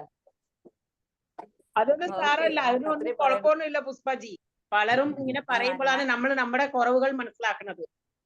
നമ്മളെ നന്നാക്കാൻ വേണ്ടി പറയുന്ന കാര്യങ്ങളെല്ലാം ഞാൻ സന്തോഷത്തോടെ എപ്പോഴും സ്വീകരിക്കും. ഞാൻ ഇത്രയും പ്രതീക്ഷിച്ചില്ല. ഇതിൽ 1.5 അല്ല 1.25 2 ഉണ്ട്. ഓക്കെ, ഞാൻ ട്രെയിനിൽ ഇറങ്ങാൻ പോവാ കണ്ണൂർക്ക്. ഓ ഓക്കെ ഓക്കെ. അടുത്ത എറണാകുളംകാരയിലെ സലിജാജി ഉണ്ടോ? ഇല്ല.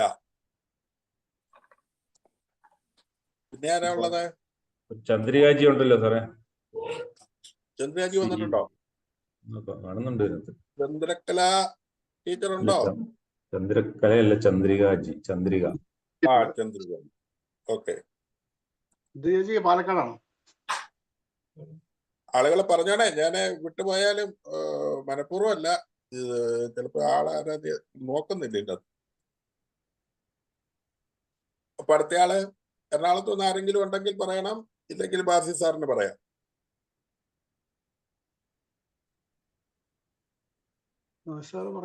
കൂടാതെ ഞാൻ പറയേണ്ട കാര്യമുണ്ടോ? ജസ്റ്റ് എന്തെങ്കിലും ക്ലാസ് കേട്ടതിന്റെ വെളിച്ചത്തിൽ വല്ലതും പറയാനുണ്ടെങ്കിൽ പറയാം. കേട്ടതിന്റെ വെളിച്ചത്തിൽ ഞാൻ പിന്നെ എനിക്ക് കിട്ടിയൊരു കാര്യം ഇനി പറയാനായിട്ടുള്ളു.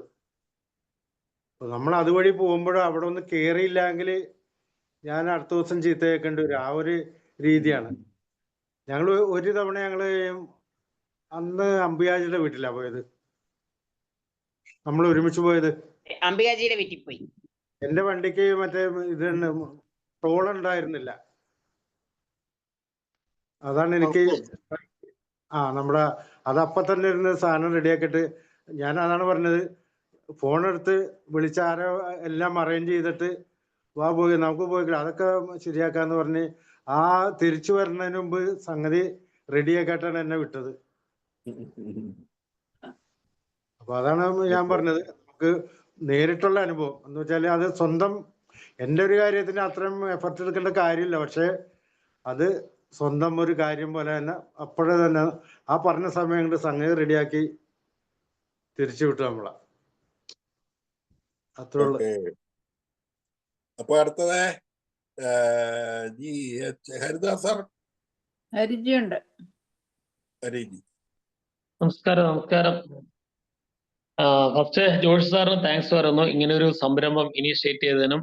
ഇങ്ങനെ ഇൻട്രോവേർട്ടായ ആളുകളെ പ്രസീദാജിനെയും പിന്നെ അതുപോലെ ഇങ്ങനെ ഇൻട്രോവേർട്ട് ആണെങ്കിലും അവരെ കൊണ്ടുവന്നു ആദ്യം. പിന്നെ ഹമീദാജിയുടെ കാര്യങ്ങള് വെളിപ്പെടുത്തി. സാധാരണ നമ്മൾ ആരോടും വ്യക്തിപരമായ കാര്യങ്ങളൊന്നും ചോദിക്കാറില്ല. എവിടെ ജനിച്ചു, എവിടെ പഠിച്ചു, എങ്ങനെ കല്യാണം കഴിച്ചു, ആരെ കല്യാണം കഴിച്ചു, പിന്നെ എങ്ങനെ ജോലി കയറി എന്നൊന്നും പറയാറില്ല, ചോദിക്കാറില്ല. ചോദിക്കാൻ നമുക്കുള്ള ഒരു ഗട്സ് ഇല്ല സാധാരണ രീതിയിൽ. അപ്പോ അതൊക്കെ ഇവിടെ വെളിപ്പെടുത്തി ഒരു ആത്മകഥ നന്നായിട്ട് പറഞ്ഞു. ഇങ്ങനെ ഒരു കാര്യം നല്ല തന്നെയാണ്. പരസ്പരം സെൽഫ് ഇൻട്രൊഡക്ഷനായി കൂടുതൽ അറിയാൻ പറ്റി. പിന്നെ ഞാൻ ഹമീദാജി ഇടയ്ക്ക് വിളിക്കാറുണ്ട്. പലരും എന്റെ ക്ലാസ് സ്പീഡ് കൂടി രക്ഷയില്ല എന്നൊക്കെ പറയുമ്പോൾ ഞാൻ വിളിക്കും, എനിക്കൊരു കുഴപ്പമില്ല, ഞാൻ ഹരിജിയുടെ ഒപ്പം ചെയ്യുന്നുണ്ട് പറയും. അപ്പൊ പിന്നെ നമുക്കൊരു കോൺഫിഡന്റ് ആയി, ഒരാളെങ്കിലും ഉണ്ടല്ലോ ധൈര്യത്തില് നമുക്ക് സപ്പോർട്ട് ചെയ്യാൻ. അതുകൊണ്ട് എന്താ പറയണ്ടേ വിചാരിച്ച് ഞാൻ ഇടയ്ക്ക് വിളിക്കാറുണ്ട്. കമന്റ്സ് പലരോടും ചോദിക്കാറുണ്ട്, മെസ്സേജിലൂടെയും നേരിട്ടും. അങ്ങനെ ഒരാളാണ് ഹമീദാജി. Thank U. നല്ലൊരു ഇതായിരുന്നു. കണ്ടിന്യൂ. Thanks George. ഓക്കെ, നമ്മളെ കോട്ടയത്തേക്ക് വരുന്നു. കോട്ടയം ആരാണ് ആദ്യം തുടങ്ങുക? ഞാൻ പറയാ സാറേ. ഓക്കെ. എല്ലാവർക്കും നമസ്കാരം.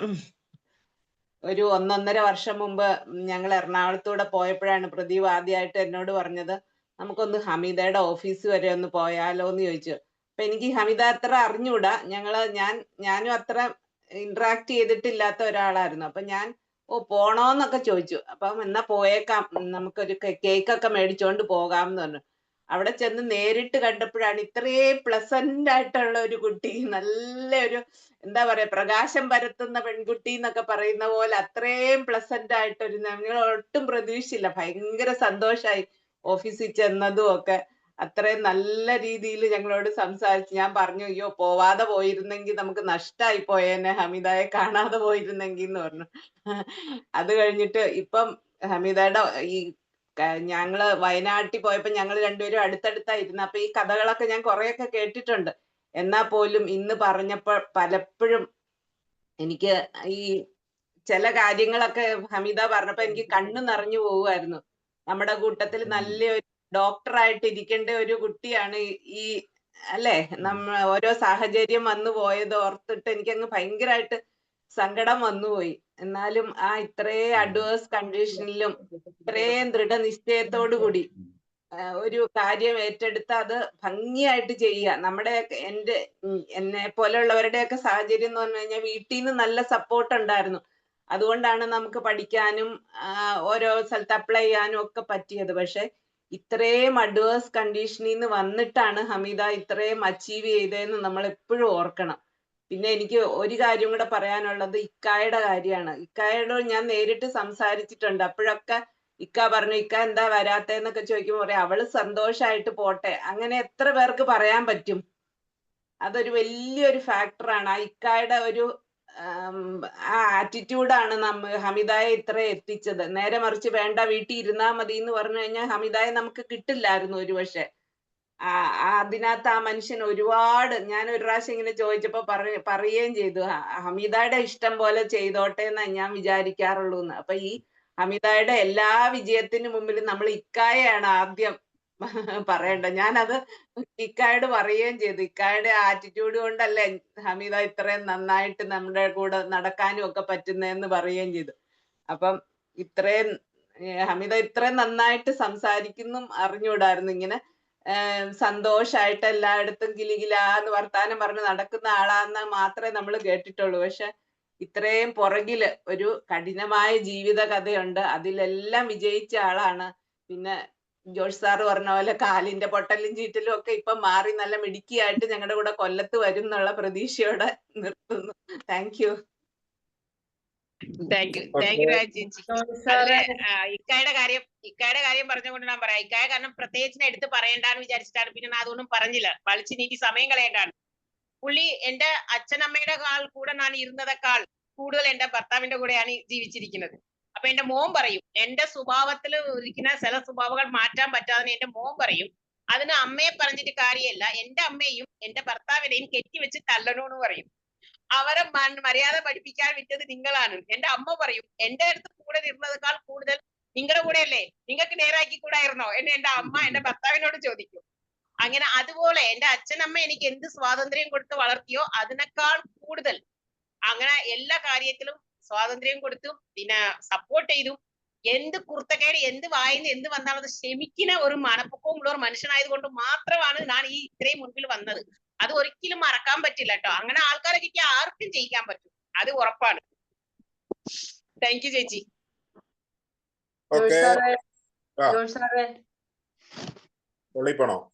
ആ പള്ളിയിൽ പോണം. ഞങ്ങക്ക് കൊട്ടാരക്കര കൺവെൻഷന്റെ സമാപനം അപ്പൊ 7 മണിക്ക് തുടങ്ങും, നേരത്തെ തീരും. കൊട്ടാരക്കര പോണം. റിപ്പബ്ലിക് ആയതുകൊണ്ട് സാറിനും ഓഫീസിൽ പോണം. അപ്പൊ കുഞ്ഞുണ്ടായതുകൊണ്ട് അവൻ വഴക്കുണ്ടാക്കി അവനെ കൊണ്ട് പുറത്തു പോയി. ഞാൻ ഒരു വാക്ക് പറഞ്ഞോട്ടെ, വളരെ നല്ല ഒരു അനുഭവ പ്രഭാഷണമായിരുന്നു ഹമീദാജിയുടെ. എനിക്ക് ഹമീദാജിയായിട്ട് അത്രയും ഒരു അടുത്ത ബന്ധം ഞങ്ങൾ സംസാരിച്ചിട്ടില്ല, എനിക്ക് അറിയത്തില്ല. എന്നാലും അറിഞ്ഞു കേട്ടു. അപ്പൊ ആ സ്വന്തം കാലിൽ നിൽക്കാനുള്ള വാഞ്ചയും പ്രയത്നവും കഠിനാധ്വാനവും ഇവയെല്ലാം ഇന്ന് ഹമീദാജി ഈ നിലയിലാവാൻ അതിന് വിജയത്തിൽ ഉറപ്പായി. ആ നല്ലത് കാണാനും ചെയ്യുവാനുമുള്ള ആ ഒരു നല്ല മനസ്സ്. MBBS അഡ്മിഷൻ ആഗ്രഹിച്ച് അത് പോകാന് ഇരുന്നപ്പോ ആ കുട്ടിയെ പിടിച്ച് കല്യാണം കഴിച്ച് അയച്ച് ഒരു കുടുംബ ജീവിതത്തിലേക്ക് പോയ ഒരു അവസ്ഥ ഇന്ന് നമ്മളുടെ വീട്ടിലോ നമ്മുടെ അനുഭവത്തിലോ ഒക്കെ ആണെങ്കിൽ നമ്മൾ എന്താ ഡിപ്രഷനായി. പിന്നെ എന്താണ് ഇവിടെ നടക്കുന്ന സംഭവങ്ങളൊന്നും ഓർത്തു നോക്കി ഇന്നത്തെ കാലത്ത്. അപ്പം ആ ആഗ്രഹം പോലും ഉപേക്ഷിച്ച് ഒരു കുടുംബജീവിതത്തിലേക്ക് പ്രവേശിച്ച് 2 മക്കളെ വളർത്തി പിന്നെ ഒരു +2 കൊണ്ട് നിനക്ക് എന്ത് നേടാനാകുമെന്ന് ഭർത്താവിന്റെ വാക്ക് അതല്ല, അതിലൊന്നും വീണു പോകാതെ ഹമീദാജിന്ന് ഡിഗ്രി എടുക്കാനും ഇന്നൊരു ജോലിക്കും മകന് ഇന്ന് കാനഡയിലാവാനും ഇളയ മോള് നല്ല വിദ്യാഭ്യാസം കൊടുത്ത് അതെല്ലാം ഒരമ്മയുടെ ഒരു നല്ല മനസ്സിന്റെ ഒരു പ്രകാശം അവിടെ നമുക്ക് കാണാൻ എല്ലാവർക്കും കാണാൻ സാധിക്കും. അപ്പം ആ നല്ല മനസ്സിന് വേണ്ടി ഇനിയും എത്രയോ ഉയരങ്ങളിൽ മുമ്പേ ഗീതാജി പറഞ്ഞ പോലെ എത്രയോ ഉയരങ്ങളിൽ എത്താനിരിക്കുന്നു മക്കളുടെ വളർച്ചയും എല്ലാം. ഇതിന് ഇപ്പം ദൈവം ഒരു വിശ്രമിക്കാൻ ഒരു അവസരം കൊടുത്തു കാലിന്. അപ്പോ കൂടുതൽ നന്നാവാനും സൈലന്റ് ആവേണ്ടടുത്ത് സൈലന്റ് ആവാനും പ്രതികരിക്കേണ്ടടുത്ത് മാത്രം പ്രതികരിക്കാനും ഒക്കെ പണ്ടത്തെ ഉള്ള ആ സാഹചര്യം ഒന്നും അല്ല ഇപ്പോഴത്തെ കാലം. അപ്പം മൗനം ആവേണ്ടടുത്ത് മൗനം ആവണം, ആവശ്യമുള്ളിടത്ത് പ്രതികരിച്ചാൽ മതി. ഉള്ള തിരിച്ചറിവും എല്ലാം കൊടുത്ത് നല്ലൊരു കുട്ടിയായി നമ്മുടെ പുനർനവയില് കടുകെന്നുള്ള വാക്ക് ഞാൻ ഉദ്ദേശിക്കുന്നില്ല, നല്ലൊരു കുട്ടിയായിട്ട് ഇങ്ങനെ പോവാൻ തീരുമാനമെടുത്തതിന് പ്രത്യേക അഭിനന്ദനം. പിന്നെ നല്ല ആയുസ്സും ആരോഗ്യവും ഒക്കെ തരട്ടെ, പെട്ടെന്ന് കാലിനൊക്കെ സൗഖ്യം കിട്ടട്ടെ, പെട്ടെന്ന് കൊല്ലത്ത് വരണം, വീണ്ടും നമുക്ക് കാണാം. ഞാൻ ഒത്തിരി തിരക്കിലാണ്, മോളും കുഞ്ഞും ഒക്കെ ഇവിടെ ഉണ്ട്, എല്ലാരും ഉണ്ട്. അതുകൊണ്ട് ഞാൻ പള്ളിയിൽ പോകാൻ ഒരുങ്ങുന്നു. എല്ലാവിധ ആശംസകളും. Thank you. ഓക്കെ, സാറ് വരുമ്പോ സാറിനോട് സംസാരിക്കണമെന്ന് പറയണേ, ഒരു മിനിറ്റ്. കൊച്ചു വഴക്കുണ്ടാക്കി അവനെ കൊണ്ട് പോയി. കയറി വരുന്ന സമയത്ത് മതി. ഓക്കെ, കോട്ടയത്ത് ജയശ്രീ ഉണ്ടോ? ഉണ്ട് സർ. ഹലോ, ഉണ്ട് സർ. ഓക്കെ, ഞാനത് കേട്ടു. ആദ്യം തന്നെ ഒരു ബിഗ് സല്യൂട്ട് ഹമീദാജിക്ക്. ഞാൻ ആദ്യമായിട്ട് ഹമീദാജിയെ കാണുന്നത് പറവൂര് വെച്ചിട്ടാണ്. പറവൂര് ഗെറ്റ് ടുഗദറിൽ എൻ്റെ ടൈമില്. അപ്പൊ തന്നെ കണ്ടപ്പോ തന്നെ, പക്ഷെ അത്ര ക്ലോസ് ആയിട്ടില്ലായിരുന്നു. അപ്പൊ തന്നെ എനിക്കത് ഫീൽ ചെയ്തു, ആ ഒരു പോസിറ്റീവ് വൈബ് നന്നായിട്ട്. കാരണം നമ്മൾ സൂമിൽ കാണുന്ന പോലെ ഒന്നും അല്ല, നേരിട്ട് കണ്ട് സംസാരിക്കുമ്പോഴേ അറിയാൻ പറ്റുള്ളൂ. പക്ഷെ ഇന്ന് ഇത് കേട്ടപ്പോഴാണ് ഇത്രയധികം ജീവിത സാഹചര്യങ്ങൾക്കിടയിലൂടെയാണേലും വന്ന കുട്ടിയാണ് ഇങ്ങനെ മനസ്സിലായത്. ഒരുപാട് സന്തോഷം. എന്തായാലും ഇനിയും ഉയരങ്ങളിൽ എത്തട്ടെ, അതിന് ഈശ്വരൻ അനുഗ്രഹിക്കട്ടെ. പിന്നെ ഫാമിലിയുടെ ഫുൾ സപ്പോർട്ട്, എല്ലാ രീതിയിലും നല്ലൊരു വീട്ടമ്മയായിട്ടും ബാക്കി എല്ലാ രീതിയിലും ഒഫീഷ്യലും എല്ലാ രീതിയിലും നല്ല ഉയരങ്ങളിൽ എത്തട്ടെ, അതിന് ദൈവം അനുഗ്രഹിക്കട്ടെ എന്ന് പ്രാർത്ഥിക്കുന്നു. Okay, thank you so much. Okay, Ramya master ഉണ്ടോ? രമ്യാജി ഉണ്ട്, ഇതിൽ കാണുന്നുണ്ട്. അല്ലെങ്കിൽ മോഹനാജി തുടച്ചു പുറകെ വന്നോളൂ കേട്ടോ. രമ്യാജി വരണം പറയില്ല. കളരിക്ക് പോകാൻ തുടങ്ങുന്നതാ. പറഞ്ഞിട്ട് പോ. നിമിഷം.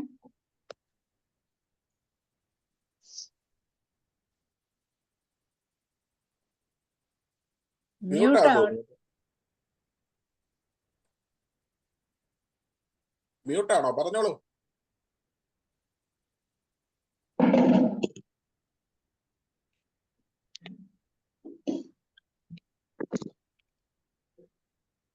എല്ലാവർക്കും നമസ്കാരം. ഹമീദാജി, ഞാൻ ഹമീദാജിയായിട്ട് അധികം പരിചയമൊന്നും ഇല്ലെങ്കിലും ഹമീദാജിയുടെ വോയിസും വർത്താനവും കേൾക്കാൻ എനിക്ക് ഭയങ്കര ഇഷ്ടമാണ്. പിന്നെ ഇങ്ങനെ കഥകളൊക്കെ കേട്ടപ്പോഴത്തേനും ചേച്ചിയും കേട്ടു, എന്റെ ചേച്ചി ഇത് കേട്ടോണ്ടിരിക്കുകയായിരുന്നു. അപ്പൊ ചേച്ചിയും പറഞ്ഞു എത്ര നല്ലതായിട്ട് സംസാരിക്കുന്നു. നമുക്കിത് കേൾക്കുമ്പോഴത്തേനും എനിക്കൊരു പ്രചോദനമാണിത്, ഹമീദാജി ഇങ്ങനെ പറയുന്നത് കേൾക്കുമ്പോ. നന്നായിട്ടുണ്ടായിരുന്നു ഹമീദാജി. എനിക്ക് രാധ ചേച്ചി പറഞ്ഞ പോലെ എനിക്ക് ഇടയ്ക്കൊന്ന് സങ്കടം വന്നു. പിന്നെ ചേട്ടൻ ഇങ്ങനെ കൂടെ സപ്പോർട്ടായിട്ട് നിൽക്കുന്നത് തന്നെ വലിയ കാര്യല്ലേ. നമുക്ക് അങ്ങനെ ഒരു സപ്പോർട്ടായിട്ട് ഒരാളുണ്ടെന്നുണ്ടെങ്കിൽ അതൊരു ധൈര്യമാണ് മുന്നോട്ട് പോകാനായിട്ട്. Okay Hameedaji, thank you. Very good. മോഹനാജിയെ,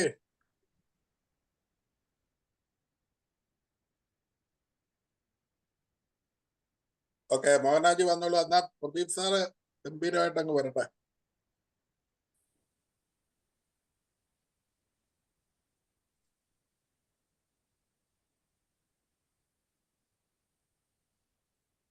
എല്ലാവർക്കും നമസ്കാരം. കേൾക്കാമല്ലേ? കേൾക്കാം. എല്ലാവർക്കും നമസ്കാരം. ഇന്നത്തെ താരം ഹമീദാജി ആയിരുന്നല്ലോ. ഹമീദാജിയുടെ വാക്കുകളൊക്കെ വളരെ നന്നായിട്ട് ശ്രദ്ധിച്ച് കേട്ടു. ഇത് പല കാര്യങ്ങളും പല സന്ദർഭങ്ങളിലും ഹമീദാജി ഷെയർ ചെയ്തിട്ടുണ്ട്. പക്ഷേ ഈ MBBS കിട്ടിയ കാര്യം എനിക്ക് അറിഞ്ഞൂടാ. MBBS അഡ്മിഷൻ കിട്ടിയിട്ട് അത് വേണ്ടാന്ന് വെച്ച ആ ഒരു സാഹചര്യം എനിക്ക് ഒട്ടും അറിഞ്ഞൂടായിരുന്നു. മറ്റേ കമ്പ്യൂട്ടർ പഠിക്കാൻ പോയ കാര്യവും പ്ലസ് ടു പഠിച്ചതിന് ശേഷം പിന്നെ ഡിഗ്രി ഉണ്ടെങ്കിൽ നന്നായിരുന്നു എന്നുള്ള ജോലിക്കുള്ള കാര്യങ്ങളൊക്കെ പല സമയത്തായിട്ട് ഷെയർ ചെയ്തിട്ടുണ്ട്. ഞങ്ങള് രണ്ടുപേരും ഈ പറഞ്ഞ 1.5 വർഷം മുമ്പ് ഹമീദാജിയുടെ ഓഫീസിൽ പോയി കാണുകയും അത് ഹമീദാജിയുടെ പെരുമാറ്റവും ഹമീദാജിയുടെ മറ്റ് സഹപ്രവർത്തകരുടെ പെരുമാറ്റവും വളരെ ഹൃദ്യമായിട്ട് തോന്നി. അത് വളരെ എന്താ പറയുക, നമുക്ക് വളരെ ഇതായിട്ട് ടച്ചിങ് ആയിട്ട് വന്ന കാര്യമാണ്. കാരണം പ്രത്യേകിച്ച് നമ്മുടെ നാട്ടില് നമ്മുടെ നാട്ടിൽ ഞാൻ പറയുമ്പോൾ കേരളത്തിലല്ലാത്ത, കേരളത്തിൽ നിന്ന് പുറത്തുനിന്ന് വന്ന ഒരാള് ഇവിടെ എത്ര ഭംഗിയായി വേര് പിടിച്ച് വരുന്നു എന്നുള്ളത്, ഇവിടെ എത്ര നന്നായിട്ട് ജീവിച്ചു വരുന്നു എന്നുള്ളത് വളരെ സന്തോഷകരമായ കാര്യമാണ്. അതിനുശേഷം ഞങ്ങൾക്ക് ഒരിക്കലും ഹമീദാജിയെ കാണാനായിട്ട്, അതായത് നമ്മുടെ ഗെറ്റ് ടുഗദറൊന്നും അല്ലാതെ തന്നെ ഞങ്ങൾക്ക് രണ്ടുപേർക്കും കൂടെ ഹമീദാജിയെയും ഹസ്ബൻഡിനെയും കൂടെ മീറ്റ് ചെയ്യാൻ അവസരം കിട്ടിയിട്ടുണ്ട്. ഞങ്ങള് ഒരിക്കലൊരു വിശേഷ ദിവസത്തിൽ എൻ്റെ ബ്രദറിന്റെ വീട്ടിലേക്ക് പോയപ്പോൾ അതിനടുത്താണ് ഹമീദാജി താമസിക്കുന്നത്. അപ്പം ഞങ്ങള് മരട് ക്ഷേത്രത്തിന്റെ മുമ്പിൽ വെച്ച് ഹമീദാജിയെയും ഹസ്ബൻഡിനെയും കൂടെ കാണുകയും സംസാരിക്കുകയും ഹസ്ബൻഡിനോട് സംസാരിക്കുകയും ഒരുമിച്ച് ഫോട്ടോ എടുക്കുകയൊക്കെ ചെയ്തിരുന്നു. അങ്ങനെ ആ ഒരു സൗഹൃദം അന്ന് പോലെ നിലനിർത്തിയിട്ടുണ്ട്. ഹമീദാജി നമ്മുടെ വീട്ടിലൊക്കെ വന്നിട്ടുണ്ട്. അപ്പോൾ വളരെ നല്ല രീതിയിൽ അത് വീട്ടിൽ വന്ന ദിവസം എന്ന് പറഞ്ഞാൽ രാവിലെ 7 മണിക്ക് അവിടെ നിന്ന് പോരണ്ടിയിട്ടും അതിന് മുമ്പ് തന്നെ ഭക്ഷണത്തിൽ പല കാര്യങ്ങളും കറികളൊക്കെ ഉണ്ടാക്കി ഹമീദാജി വരികയായിരുന്നു. അപ്പം ഈ ഞാൻ പറഞ്ഞു വരുന്ന പോയിന്റ് എന്ന് പറയുന്നത്, ഈ ഹമീദാജിയുടെ ജീവിത കഥയിൽ നിന്ന് നമുക്ക് പ്രചോദനമാകേണ്ട 1-2 കാര്യങ്ങൾ എപ്പോഴും നമ്മൾ ശ്രദ്ധിക്കേണ്ട ഒരു കാര്യങ്ങളാണ്. നമുക്ക് ഒന്ന്, നമ്മളെ പറ്റി തന്നെ ഒരു ആത്മവിശ്വാസം ഉണ്ടായിരിക്കുക. അത് ഇന്ന കാര്യങ്ങൾ നമുക്ക് ചെയ്യണം, നേടിയെടുക്കണം, അല്ലെങ്കിൽ അതിലേക്ക് എത്തണം എന്നുള്ളൊരു ചിന്താഗതി ഉണ്ടെങ്കിൽ അതിനു വേണ്ടി അത് ഒന്ന് മനസ്സിൽ ഉറപ്പിക്കുക. രണ്ടാമത് അതിനുവേണ്ടി വർക്ക് ചെയ്യുക. ഞാൻ പലപ്പോഴും എൻ്റെ ഒരു എക്സ്പീരിയൻസിൽ പല ആൾക്കാരും കണ്ടിരിക്കുന്നത് അങ്ങനെ വേണം ഇങ്ങനെ വേണം എന്നൊക്കെ പറയുമെങ്കിലും അതിനുവേണ്ടി വർക്ക് ചെയ്യാനോ അല്ല അതിനു വേണ്ടിയിട്ട് കഷ്ടപ്പെടാനോ ഒന്നും പലരും തയ്യാറല്ല. നമുക്ക് സുഖകരമായ ജീവിതം വേണം, നല്ല ജോലി വേണം, മറ്റ് സാമ്പത്തിക ഭദ്രത വേണം എന്നൊക്കെ പറയുമ്പോഴും അതിനു വേണ്ടിയിട്ട് ഒരു തയ്യാറെടുപ്പ് നടത്താനോ അതിനു വേണ്ടിയിട്ട് പ്രവർത്തിക്കാനോ അതിനുവേണ്ടി കഷ്ടപ്പാടുകൾ സഹിക്കാനോ അതിനുവേണ്ടി ത്യാഗങ്ങൾ സഹിക്കാനോ പലരും തയ്യാറില്ല. പക്ഷെ ഹമീദാജി അക്കാര്യത്തിലല്ല. അതിൽ നിന്ന് വളരെ വ്യത്യസ്തമായിട്ട് എല്ലാ കാര്യത്തിലും ഹമീദാജി സ്വന്തമായ ഇനിഷ്യേറ്റീവ് എടുത്ത് ഇത്രയും പ്രതികൂല സാഹചര്യങ്ങൾ ഉണ്ടായിട്ട്, ഈ 2 കുട്ടികളെ വളർത്തണം, ഹസ്ബൻഡിന്റെ കാര്യം നോക്കണം, ഇങ്ങനെയൊക്കെ ഉണ്ടായിട്ട് പോലും ഒരു കമ്പ്യൂട്ടറിന്റെ പഠനം നടത്താനും അതുപോലെ തന്നെ ഡിഗ്രി പഠിക്കാനും അതുപോലെ തന്നെ ആദ്യത്തെ ജോലിയിൽ നിന്ന് മോശമായ പെരുമാറ്റം മറ്റുള്ളവരുടെ സഹപ്രവർത്തകരിൽ നിന്നുണ്ടായപ്പോൾ അത് വേണ്ടെന്ന് വെക്കാനുള്ള മനോധൈര്യമൊക്കെ ഹമീദാജിയിൽ നിന്ന് നമ്മൾ തീർച്ചയായിട്ടും പഠിക്കേണ്ടതും പകർത്തേണ്ടതുമാണ്. ജീവിതത്തിൽ ഇനിയും നല്ല ഉയരങ്ങളിലേക്ക് എത്താൻ പറ്റട്ടെ. പക്ഷെ ഇതിനകത്തെല്ലാം രസകരമായ ഒരു കാര്യം നോക്കാൻ, നമുക്ക് എപ്പോഴും ഒരു സെറ്റ് ബാക്ക് ഉണ്ടാകുമ്പോഴാണ്, എൻ്റെ ജീവിതത്തിൽ ഞാൻ എപ്പോഴും മറ്റുള്ളവരോട് ഷെയർ ചെയ്യാൻ ആഗ്രഹിക്കുന്ന ഒരു കാര്യം, നമുക്ക് ജീവിതത്തിൽ ഒരു തിരിച്ചടി, ഒരു പരാജയം ഉണ്ടാകുന്ന സമയത്ത് അവിടെ നിന്നാണ് നമ്മൾ ഉയർന്നു വരുന്നത്. അവിടെ നിന്നാണ് നമുക്ക് പുതിയ വെളിച്ചം, പുതിയ ഒരു മാനത്തിലേക്ക് ഉയരാൻ സാധിക്കുന്നത്. പക്ഷെ അതിന് ഈ പറഞ്ഞ നിശ്ചയദാർഢ്യവും അതിനുള്ള ഒരു ഹാർഡ് വർക്കും അതിൻ്റെ പുറകിലുണ്ടായിരിക്കണം. അങ്ങനെയാണെങ്കിൽ നമുക്ക് ഏത് വലിയ ലെവലുകളിലേക്ക് എത്താൻ സാധിക്കും. ഹമീദാജിയുടെ മക്കളെ ഒരാള് ഓൾറെഡി സെറ്റിൽഡ് ആണ്. സെറ്റിൽ എന്ന് പറഞ്ഞാൽ നല്ല രീതിയിൽ ജോലിയൊക്കെ കിട്ടിയിട്ടാണ് ഇപ്പം കാനഡയിൽ പോയിരിക്കുന്നത്. മകളുടെ കോഴ്സിന്റെ അവസാന ഘട്ടത്തിൽ എത്തിക്കഴിഞ്ഞു.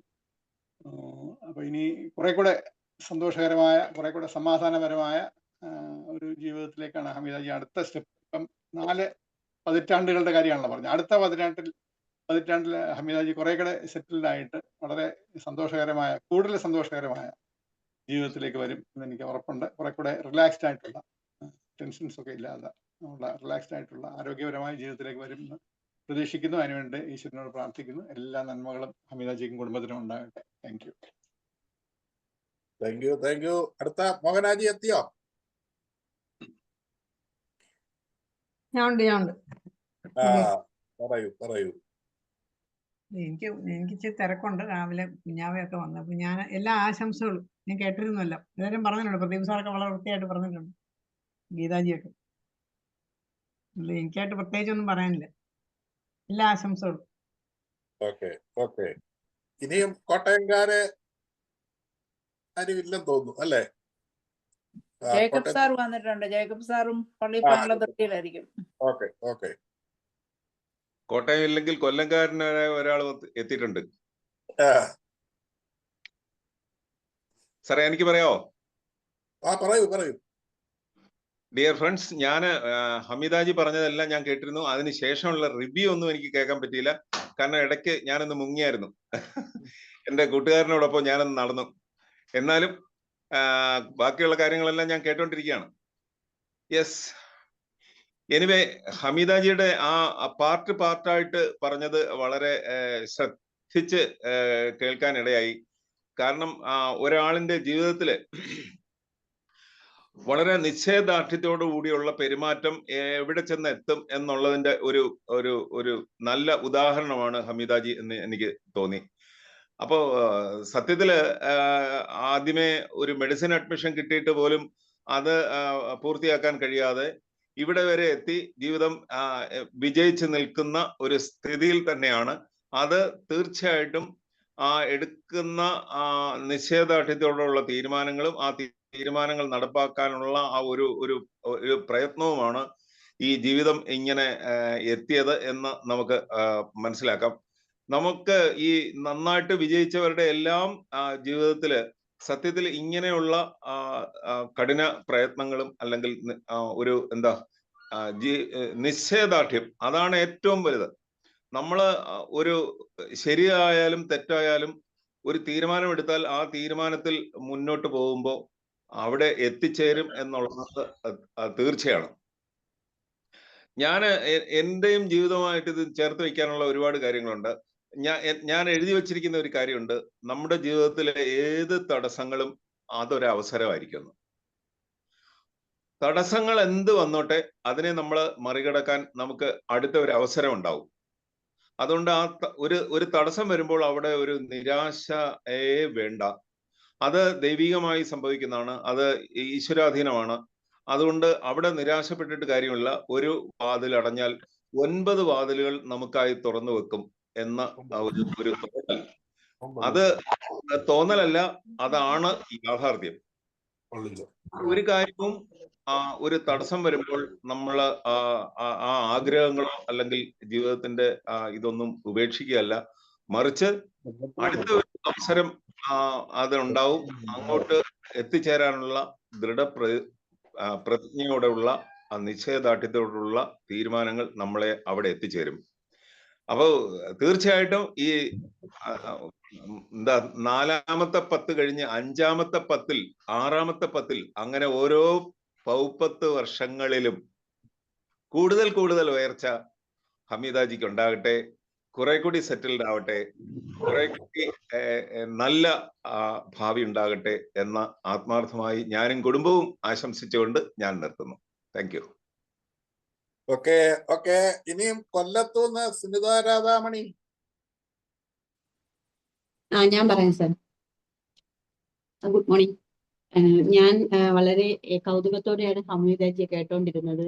ഒട്ടും ബോറടിപ്പിക്കാതെ വളരെ രസകരമായ രീതിയിൽ ബാല്യം, കൗമാരം, യൗവനം ഈ പാട്ടൊക്കെ വളരെ നന്നായി പറഞ്ഞു കേട്ടോ. എനിക്ക് ബാക്കി കുറെ കാര്യങ്ങൾ ചെറുതായിട്ടുള്ള യാത്രയിൽ ഹമീദാജി പറഞ്ഞിട്ടുള്ളതാണ്. പക്ഷെ MBBS പോയാൽ ഞാൻ പറഞ്ഞില്ല, കുറച്ച് സങ്കടം തോന്നിയാട്ടോ MBBS പോയെന്ന് കേട്ടപ്പോൾ. പിന്നെ വീട്ടിൽ ചെന്നപ്പോഴുള്ള ഇക്കയുടെ പെരുമാറ്റം എനിക്ക് വളരെ ഇഷ്ടപ്പെട്ടായിരുന്നു. പിന്നെ വീടിന്റെ അകത്തളത്തിൽ ഒതുങ്ങാതെ ഒരു മുസ്ലിം പെൺകുട്ടിയായിട്ടും ഇപ്പോൾ ഇവിടെ വന്ന് ഞങ്ങളോടൊപ്പം ഇരിക്കുന്നു. അതിന് ഇക്കയുടെ സപ്പോർട്ട് അത് വളരെ ഒരു എടുത്തു പറയേണ്ടുള്ള ഒരു കാര്യം തന്നെയാണ്. പിന്നെ ഞങ്ങളിപ്പം കാലിന്റെ ഫ്രാക്ചറൊക്കെ മാറി കൊല്ലത്തോട്ട് വരണം, ഞങ്ങളിവിടെ സ്വീകരിക്കാനായി അവിടെ കാണും. ഓക്കെ, നന്നായിട്ട് വരട്ടെ. Thank you. ഓക്കെ, കൊല്ലം എല്ലാരും കഴിഞ്ഞല്ലോ, കോട്ടയം കഴിഞ്ഞു, എറണാകുളം കഴിഞ്ഞു. ഓക്കെ, ഇനിയും അങ്ങാപ്രായ ചെല്ലുമ്പോൾ തൃശ്ശൂരിൽ നമുക്ക് ആരുമില്ലല്ലോ. പാലക്കാട് വല്ലവരും ഉണ്ടോ പുതിയ ആളുകൾ? ഇല്ല. മലപ്പുറം ഇല്ല. കോഴിക്കോട്. അപ്പോ കോഴിക്കോട് ഈ നമ്മുടെ പ്രിയപ്പെട്ട ഈ ഹമീദാജിക്ക് പുതിയ പേര് തുലികാനാമം നൽകിയ മൂർത്തി സാറും കുടുംബവും രണ്ടുപേരും പറഞ്ഞു. ആദ്യം പ്രസീത പറയും. ഓക്കെ, അതാണ് നമ്മൾ കേട്ടതല്ലേ, വനിതയ്ക്ക് പ്രാധാന്യം കൊടുക്കും. Ladies first. ഞാൻ പറയാൻ ലേഡീസ് ഫസ്റ്റ് ഞാൻ പറയാൻ വെരി ഗുഡ്. ഓക്കെ. അമിതാജീനെ കാണുമ്പോ തന്നെ നല്ലൊരു പോസിറ്റീവ് എനർജിയാണ് എനിക്ക് പണ്ടേ തോന്നിയിട്ടുള്ളതാണ്. പിന്നെ വയനാട്ടില് കൂടെ യാത്ര ചെയ്തപ്പോ ഭയങ്കര സന്തോഷം തോന്നി. കുറേ ദിവസം എനിക്ക് വയനാട്ടിലത്തെ യാത്ര കഴിഞ്ഞപ്പോഴും അമിതാജീനെ വല്ലാതെ മിസ് ചെയ്തിരുന്നു. ഞാൻ കൂടെ തന്നെ യാത്ര ചെയ്തിരുന്നത്. അപ്പൊ കുറെ കാര്യങ്ങളൊക്കെ ഇങ്ങനെ സംസാരിക്കുകയൊക്കെ ചെയ്തപ്പോ എനിക്ക് ഭയങ്കര ഒരു ഇഷ്ടം തോന്നി. പിന്നെ എനിക്ക് എന്റെ ജീവിതമായിട്ട് ഭയങ്കര സാമ്യം തോന്നി. ആ ഒരു ഉറച്ച തീരുമാനം എടുക്കുന്നതിലുള്ള അത് ഞാനും അതേ ഒരു ഇത് തന്നെയാണ്. എന്ത് ശരിയോ തെറ്റോ എന്നുള്ളതല്ല, ഒരു തീരുമാനം എടുത്താല് അതിൽ നിന്ന് പിന്നോട്ടേക്ക് നീങ്ങലില്ല, മുന്നോട്ട് തന്നെയാണ് പോയിട്ടുള്ളത്. എന്റെ ജീവിതത്തിലും പലപ്പോഴും പലരും പല തടസ്സങ്ങളും ഒക്കെ പറഞ്ഞിട്ടുണ്ടായിരുന്നു. പക്ഷെ എന്റെ വിജയം മുന്നോട്ടേക്ക് വെച്ച കാലം മുന്നോട്ട് പോയത് കൊണ്ടാണ്. അതേപോലെ തന്നെ കൂടെ ഉള്ള ആള് സപ്പോർട്ട് ഉള്ളത് കൊണ്ടാണ് ഞാനൊക്കെ ഇത്രയും വരാൻ കഴിഞ്ഞത്. അതേപോലെ ഹമീദാജിക്കും ഇക്കേന്റെ സപ്പോർട്ട്, അതേപോലെ ഇവിടുത്തെ ഇക്കേന്റെ സപ്പോർട്ട് ഉള്ളത് കൊണ്ടാണ് എനിക്കും ഇങ്ങനെ എന്ത് കാര്യത്തിലും ഇത്ര ധൈര്യത്തോടെ എനിക്ക് മുന്നോട്ട് നീങ്ങാൻ കഴിയുന്നതും അതുകൊണ്ട് മാത്രമാണ്. അതേപോലെ ഇനിയും എല്ലാ വിചാരിച്ച കാര്യങ്ങളൊക്കെ നടത്താൻ കഴിയട്ടെ എന്ന് പ്രാർത്ഥിക്കുകയാണ്, ആശംസിക്കുകയാണ്.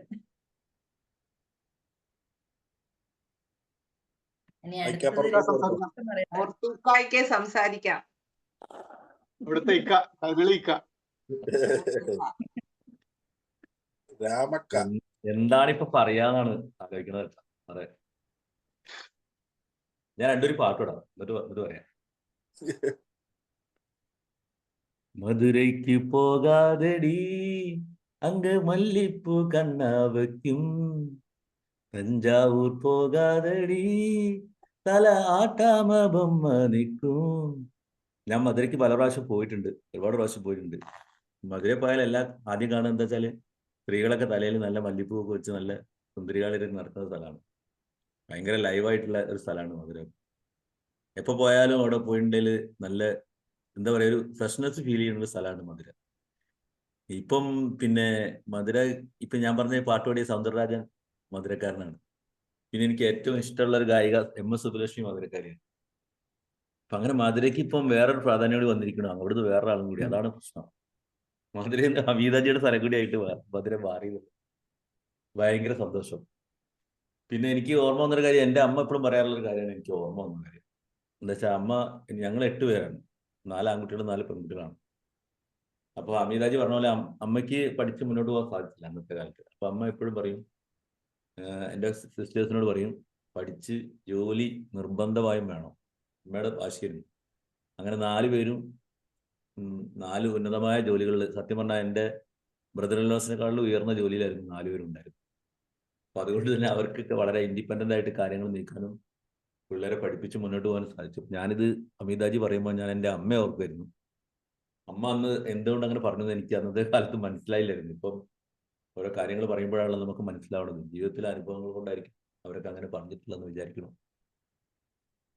അപ്പൊ അതാണ് ഇപ്പോൾ ഹമീദാജിയുടെ കാര്യങ്ങൾ കേട്ട് പിന്നെ എനിക്ക് ഹമീദാജിയോട് ബഹുമാനം തോന്നാനുള്ള ഒരു കാര്യം എന്താ പറയുക, പണ്ട് ഈ മധുരയിൽ നിന്ന് കണ്ണകി ഇവിടെ വന്നിട്ട് ചിലമ്പൊക്കെ എറിഞ്ഞ് വന്ന് ചുട്ട് ചാമ്പലാക്കിയിട്ട് വന്നു. പക്ഷെ ഈ ഹമീദാജി എന്ത് പറഞ്ഞാലും തിരിച്ച് ബഹുമാനം കൊടുക്കാറുള്ളൂ.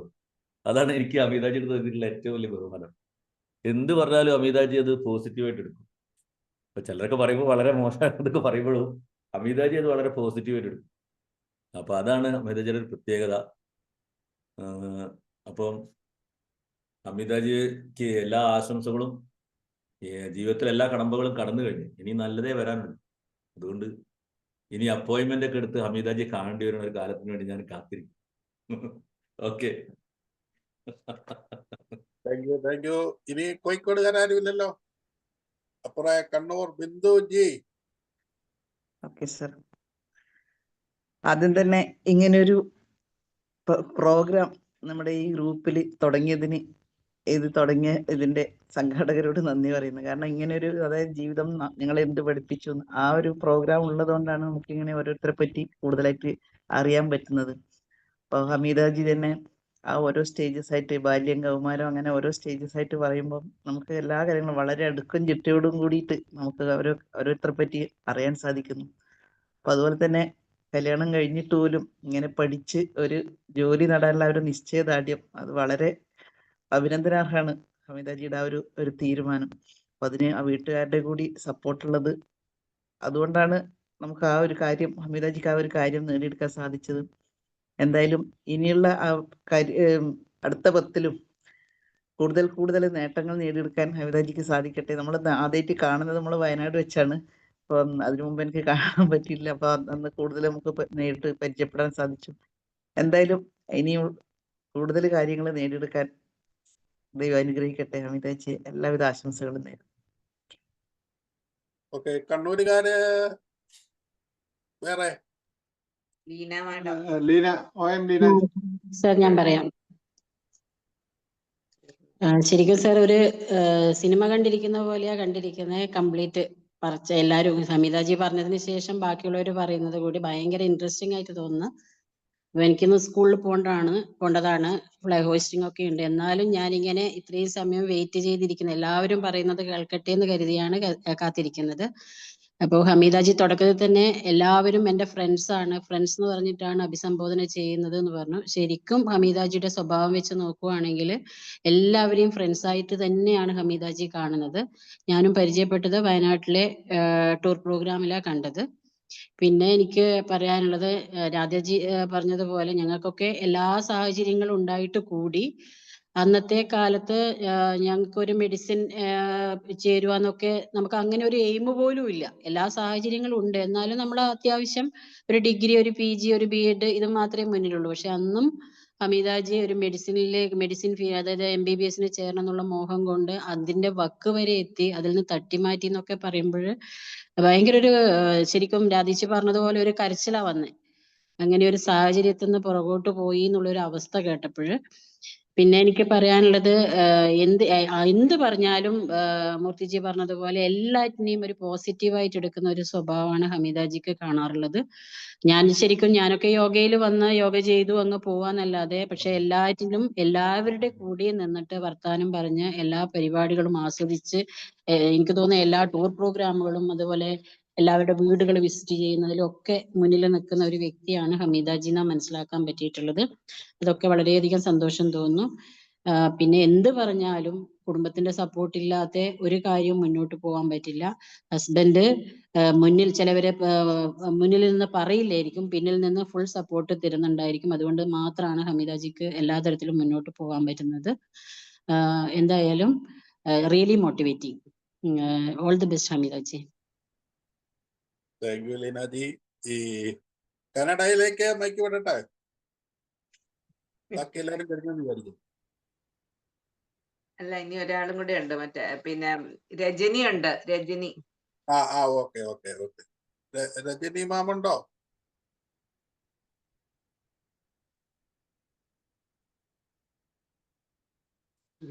കേൾക്കുന്നെല്ലാം തോന്നുന്നു. മ്യൂട്ടാണ് എപ്പോഴും. രജനി കേൾക്കുന്നുണ്ടോ?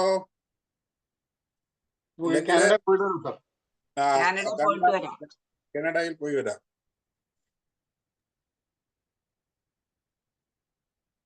ഏവർക്കും നമസ്കാരം. ജോഷി സാറിന് ആദ്യമായി അഭിനന്ദനങ്ങൾ. ഇങ്ങനെ ഒരു പ്രോഗ്രാമിൽ വേണ്ട ഗൈഡൻസ് കൊടുത്ത് ഹമീദാജിയെ അതിനുള്ള ഗൈഡൻസ് കൊടുത്ത് വിട്ടതാണ്. ഹമീദാജി അതേപോലെ ആ ഗൈഡൻസിന് അനുസരിച്ചിട്ട് സംസാരിച്ചു, നന്നായി സംസാരിച്ചു. ഹമീദാജി തിരുച്ചെണ്ടൂർ ജനിച്ചതാണെന്ന് പറഞ്ഞു.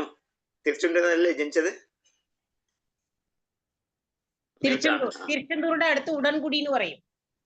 കരുപ്പട്ടി, ഉടൻകുടി കരുപ്പട്ടിന്ന് നെറ്റിൽ അടിച്ചാൽ മതി. ആ നാടിനെ കുറിച്ച് നന്നായിട്ട് അറിയാം. തിരിച്ചുണ്ടോ? എനിക്ക് അറിയുന്നത് ഇവിടെ ഒരു മുരുകൻ കോവിലുണ്ട്. അവിടെ ഒരു മുരുകൻ കോവിൽ ഉണ്ടോന്ന് മുരുകന്റെ ആറുപടയിൽ ഒരു പ്രധാനപ്പെട്ടത് അവിടെയാണ്. തിരുച്ചെന്തൂർ ദൈവാലയെ കല്യാണം കഴിച്ചിരിക്കുന്നത് അവിടെ വെച്ചാ. തിരുച്ചെന്തൂർ ഇവിടെ ഒരു മുരുകൻ കോവിൽ ഉള്ളതുകൊണ്ട് അവിടെ മുരുകൻ ഉണ്ടാവുമെന്ന് വിചാരിച്ചു. ഭംഗിയായിട്ട് അവതരിപ്പിച്ചു.